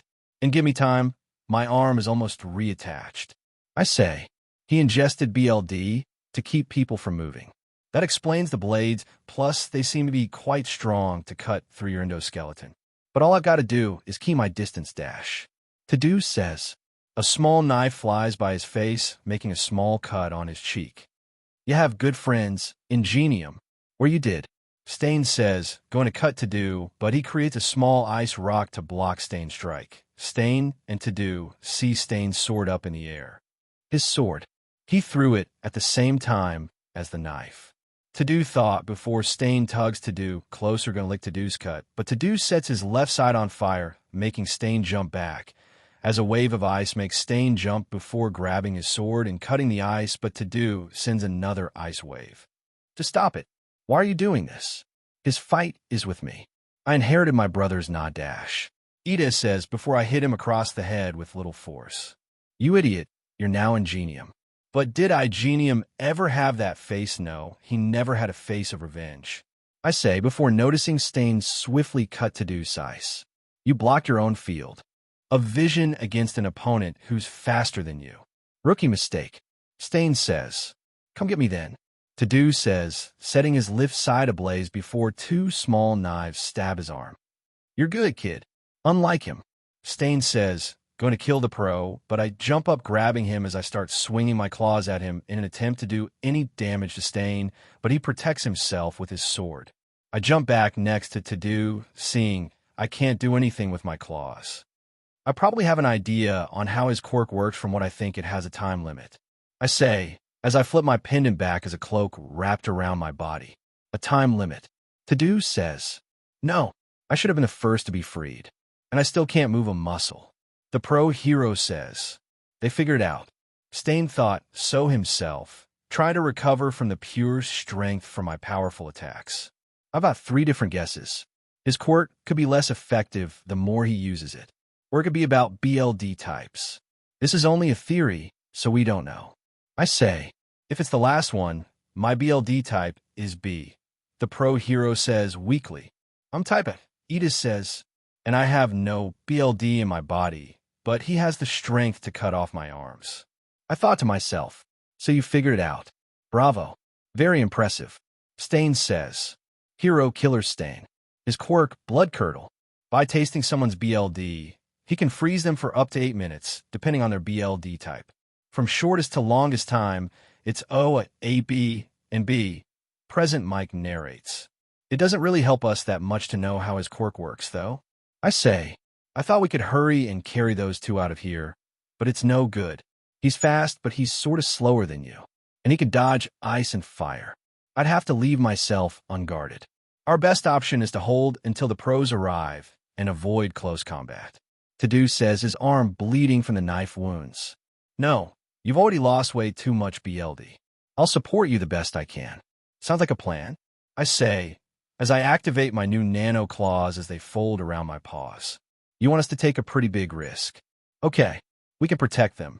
To-do says, as we both get in our fighting stance. Todoroki POV 2 against 1. Huh, this fight won't be easy. Stain says, getting ready too. Ida, I've been worried about you ever since your brother was attacked.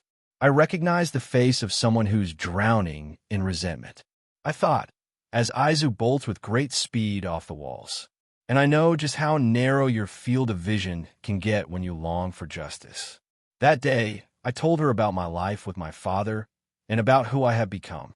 She cried and apologized. She forgave me, faster than I had imagined. She told me to move forward, that nothing was holding me back, and that doing so would be her salvation. If I hadn't spoken to her, I would have never been able to choose my old man's agency for my internship. I couldn't bear being near him. I haven't forgiven him. I doubt I ever truly will. I thought to myself, Aizu goes to slash at Stain, but he dodges before Aizu plants his paws on the ground and does a spinning kick, knocking him back before I start using my eyes to separate them.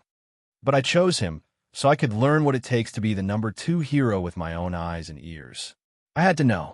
I thought to myself, as Stain bones off the walls as I try hitting Stain with my fire. Flashback, get ready. We're going out. Endeavor says, yeah, okay. Where to? I ask, looking confused. If the hero killer is following his patterns, we know where he'll show up next, and we'll be there to stop him. We're taking a work trip to Hosu. Endeavor says, walking out of the room. My old man is a scumbag, but a scumbag with judgment and instincts of a number 2 hero. And I can acknowledge that. I thought to myself, end of flashback, it's so simple, but I still need someone to show me. Just a few words, 2 short sentences. I thought to myself, still letting a stream of fire at Stain. Ida POV flashback. Shouldn't you be worried about saving that guy? Stain says, don't do this again, idiot. BC, now I have to save you. Aizu says, we can protect them. To-do says, standing next to Aizu. End of flashback, Stain doges Aizu before slicing at Aizu's leg, chipping Aizu endoskeleton enough to immobilize Aizu. Not good. His fighting style has completely changed. Aizu thought before To-do shoots fire at Stain, making him dodge. Aizu, To-do yells as Aizu activates his pendant to fix his leg. You have to run. I can't watch this. I say, tearing up. You want to make your brother proud. To-do yells as gasp in realization. Then stand up and be ingenium. To-do says as he sends ice at Stain, but he cuts straight through it. Become the hero he wanted you to be. To-do says, igniting his left side even more. I am ingenium, and I will defeat you. As I remember what I vowed to do as I start moving my fingers. None POV flashback. Are you familiar with the turbo hero, Ingenium? Ida asks in a cafeteria. I might know some of it. He's a famous hero with 65 sidekicks working at his Tokyo agency. Aizu says, flicking a SWCH in my chest before pouring shredded fruits in his mouth. He's my elder brother. Ingenium is an unmatched commander who honors the hero code. As the second oldest Ida's son, I strive to be just like him. Ida says proudly. Aizu doesn't have a natural throat. It's like several holes that are used for the gas. He eats through those as well. But he has to flip a SWCH in his chest to his energy supply.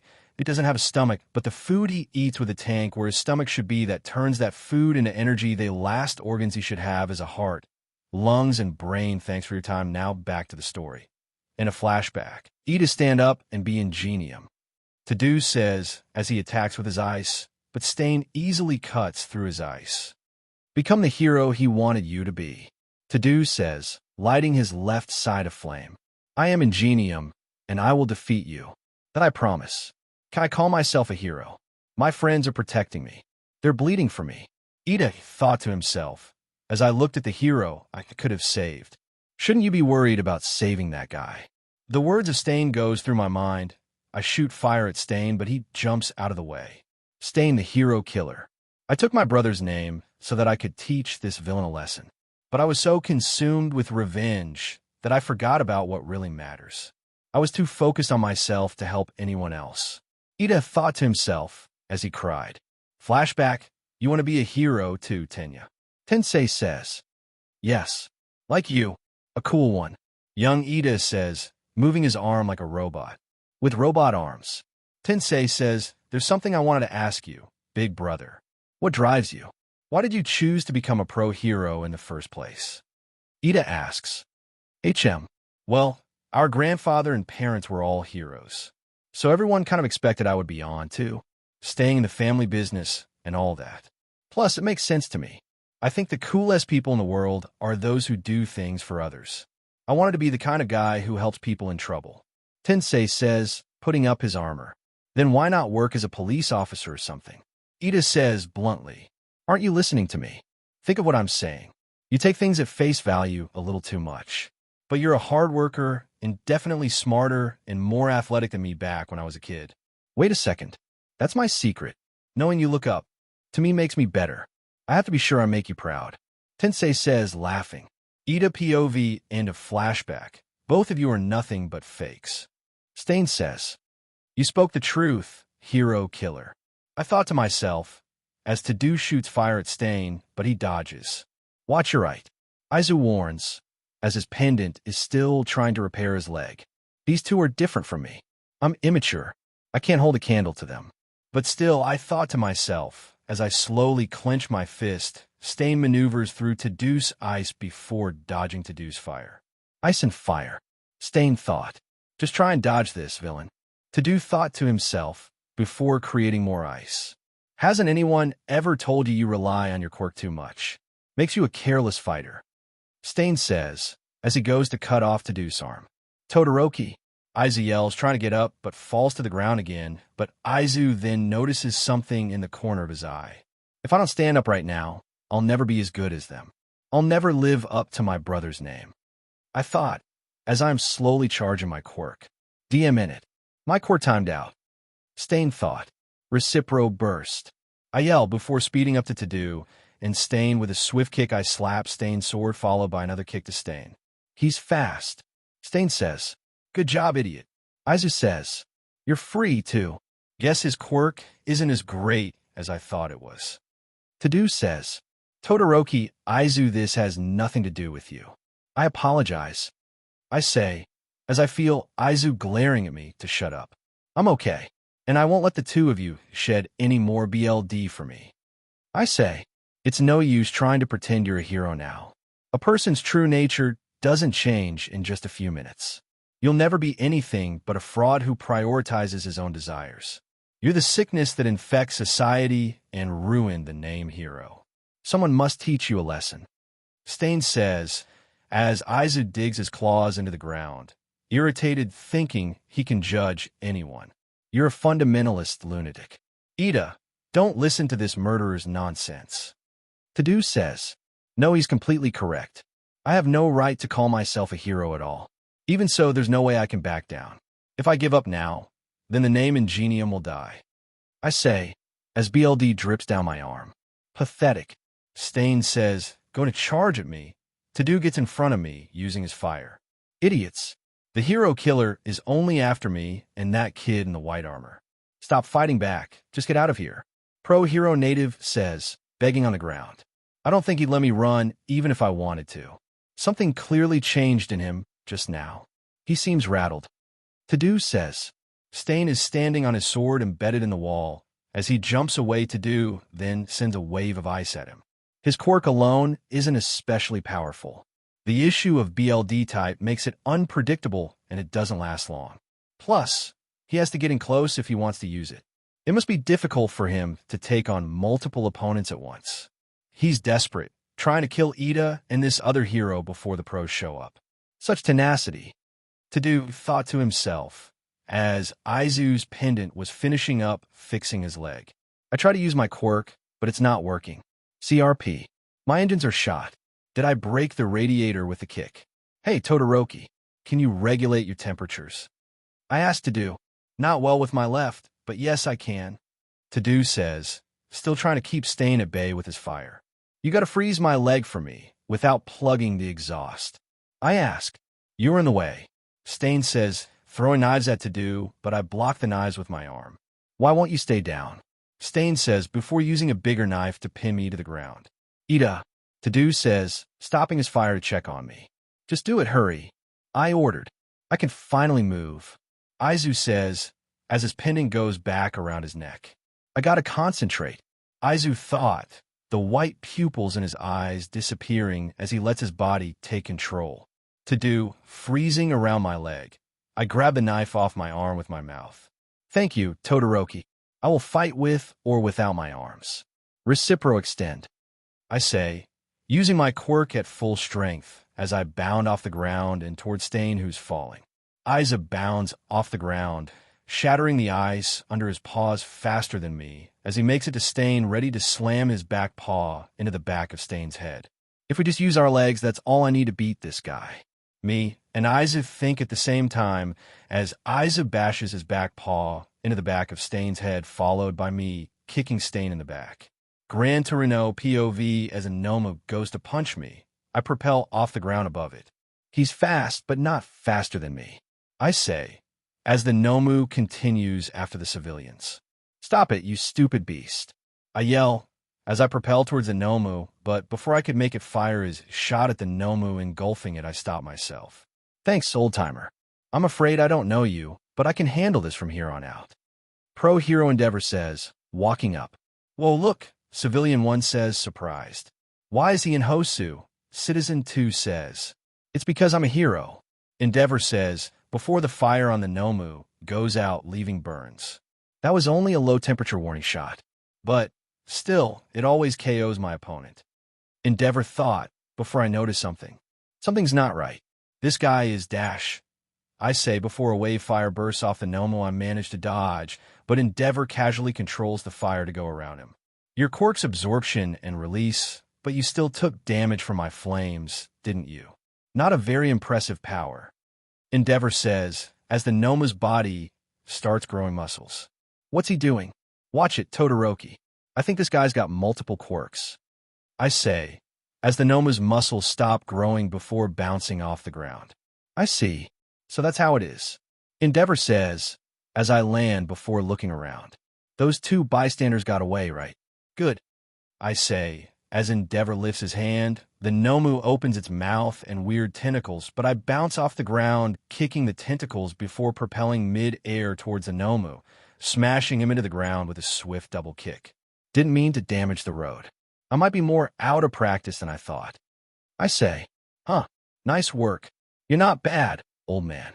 Endeavor says, as we hear an explosion, noticing smoke in the distance. That must be where the rest of the heroes are gathered. It's been 2 or 3 minutes. They would have taken care of things by now. Endeavor says, we need to tie this guy up. The cops will take care of him from there. Then we can help out. I say, as Endeavor grumbles. Endeavor's POV flashback from Shoto. There's trouble ahead. I'll show you what it means to be a hero. I say, as I lead Tadu to the battle scene. Tadu's phone buzz. Tadu stops to check, noticing it's from Aizu. Damn it. Watch me. I says, turning to face my son. All he sent was his location. Tadu says before running off. Hey, wait. Where the hell are you going? I say, confused. An alleyway at April 2nd, 10 Iku Street. If you finish what you're doing or see extra pros, send them there. I'm leaving you here to take care of this trouble. I'm sure you can handle it yourself. My friend might be in danger. Tadu says, running off.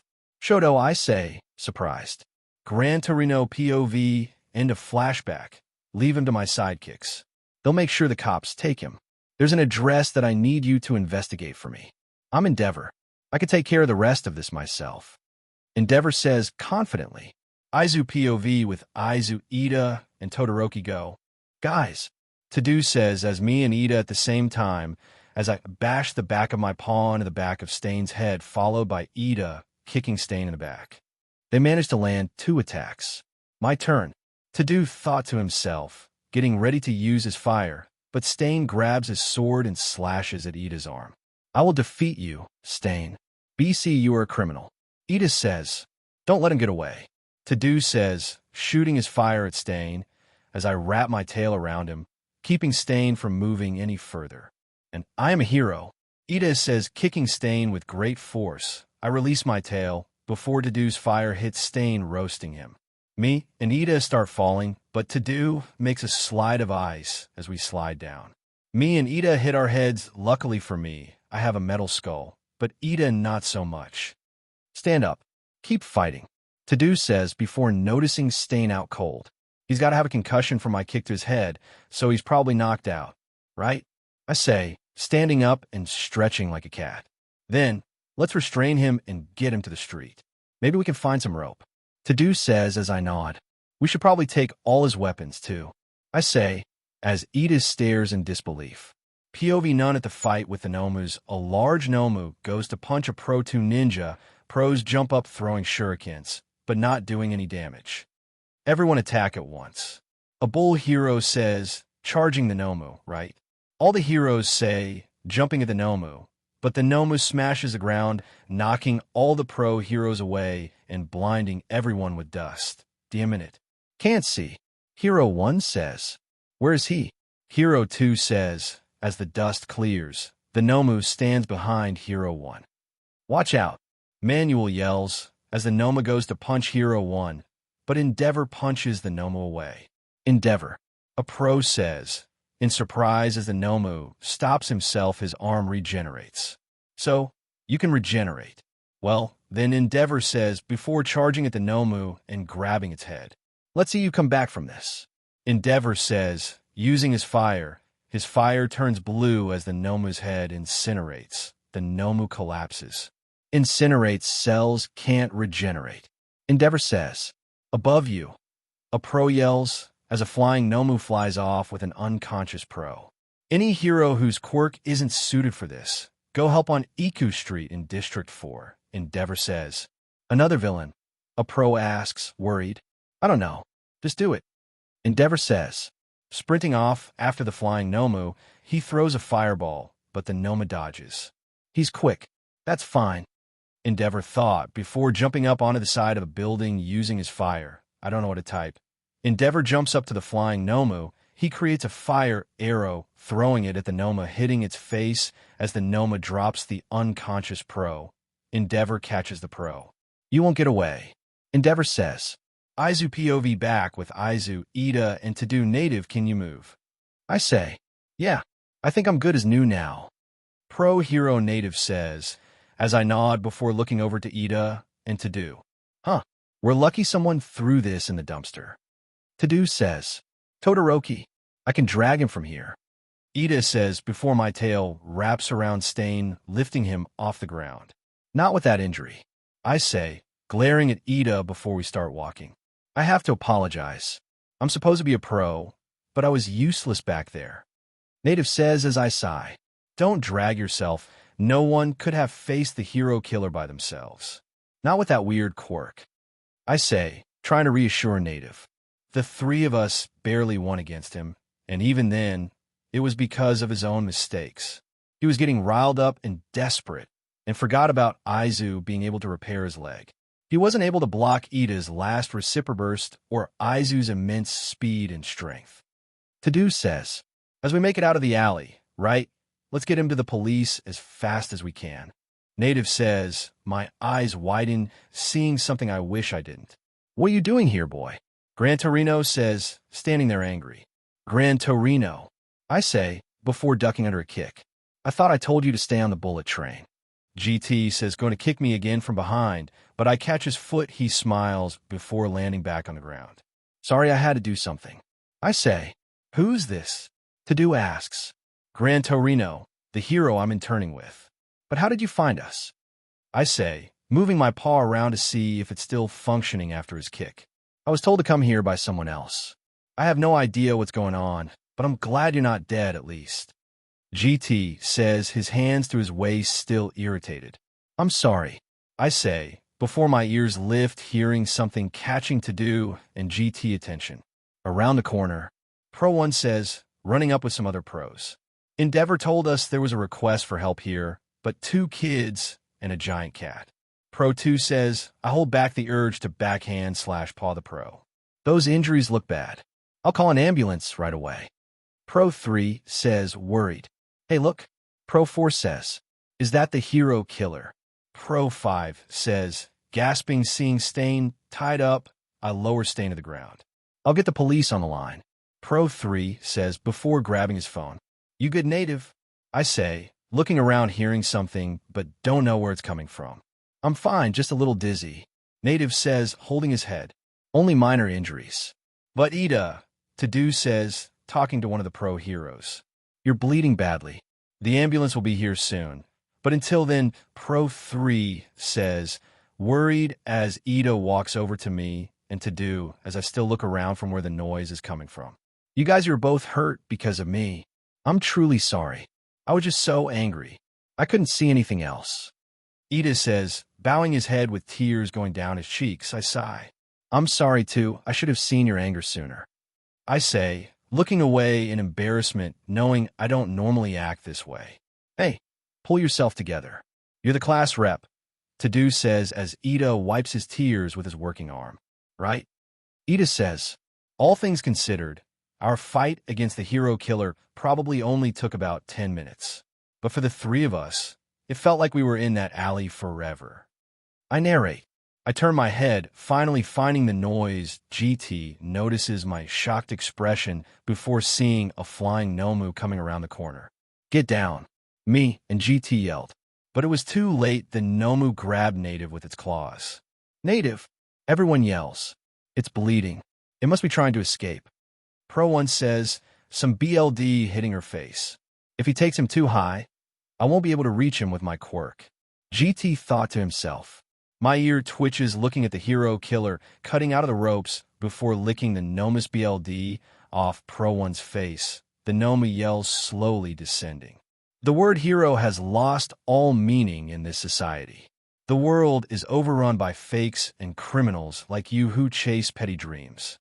Stain says, jumping onto the Nomu before stabbing the Nomu's head as they hit the ground. You must all be purged. Stain says, flashback, that idiot's making a move. And he's so noisy. I'll dispose of him later. Stain says, end of flashback, everything that I do is to create a strong society. Stain says, taking the knife out of the Noma's head. With Shigaraki, hey, what the hell? This is not fair. Why do you have to go and kill that Manyu? And why is that cat here? I'm so mad, I don't even know what to say. This is a mess. Shiga says, as he starts scratching his neck. Why do things never go the way I want them to? Shiga says, annoyed. Back with the others, did he just save Native? Pro 3 says. He took him hostage, idiot. Pro 4 says. He killed that guy with no hesitation. Pro 2 says. Everyone be on your guard. We've got a fight on our hands. Pro 1 says, as everyone gets in a fighting stance. Why are you all standing like fools? The villain must have flown this way, right? Endeavor says, running up. You took care of the rest. Pro 3 says, surprised he finished so fast. Mostly, things go a little rough at the end. Hold on. Don't tell me that man is... Endeavor says, noticing Stain. Let him go. I say, angrily. Endeavor. Stain says, panting. Hero killer. Endeavor yells, getting ready to shoot Stain with fire. Wait, Todoroki. GT says, stopping Endeavor. Huh. Endeavor says, as Stain lets go of Native, but his mask comes off, making everyone stand in fear. You are a false hero. I'll make this right. These streets must run with the BLD of hypocrites. Hero. I will reclaim that word. Come on. Just try and stop me, you fakes. There's only one man I'll let kill me. He is a true hero. All might is worthy. Stain says, letting a BLD lust make everyone stand in fear, but before we know it, the BLD lust disappears. I think he's out cold. Endeavor says, as some of us, even me, fall back in shock. It wasn't until later that I heard what happened. A quirk didn't stop the hero killer. One of his broken ribs pierced his lung. He hadn't managed to lick anyone's BLD. But still, in the moment, none of us could bring ourselves to stand against him. Only the hero killer had any fight left. I narrate. Thank you for joining us on this journey through What If Deku Had CatNap Quirk. We hope you found it as captivating as we did. A big thank you to Dog Day 2006 for creating such an engaging story. Don't forget to visit their profile on Wattpad for more fantastic works. The link is in the description below.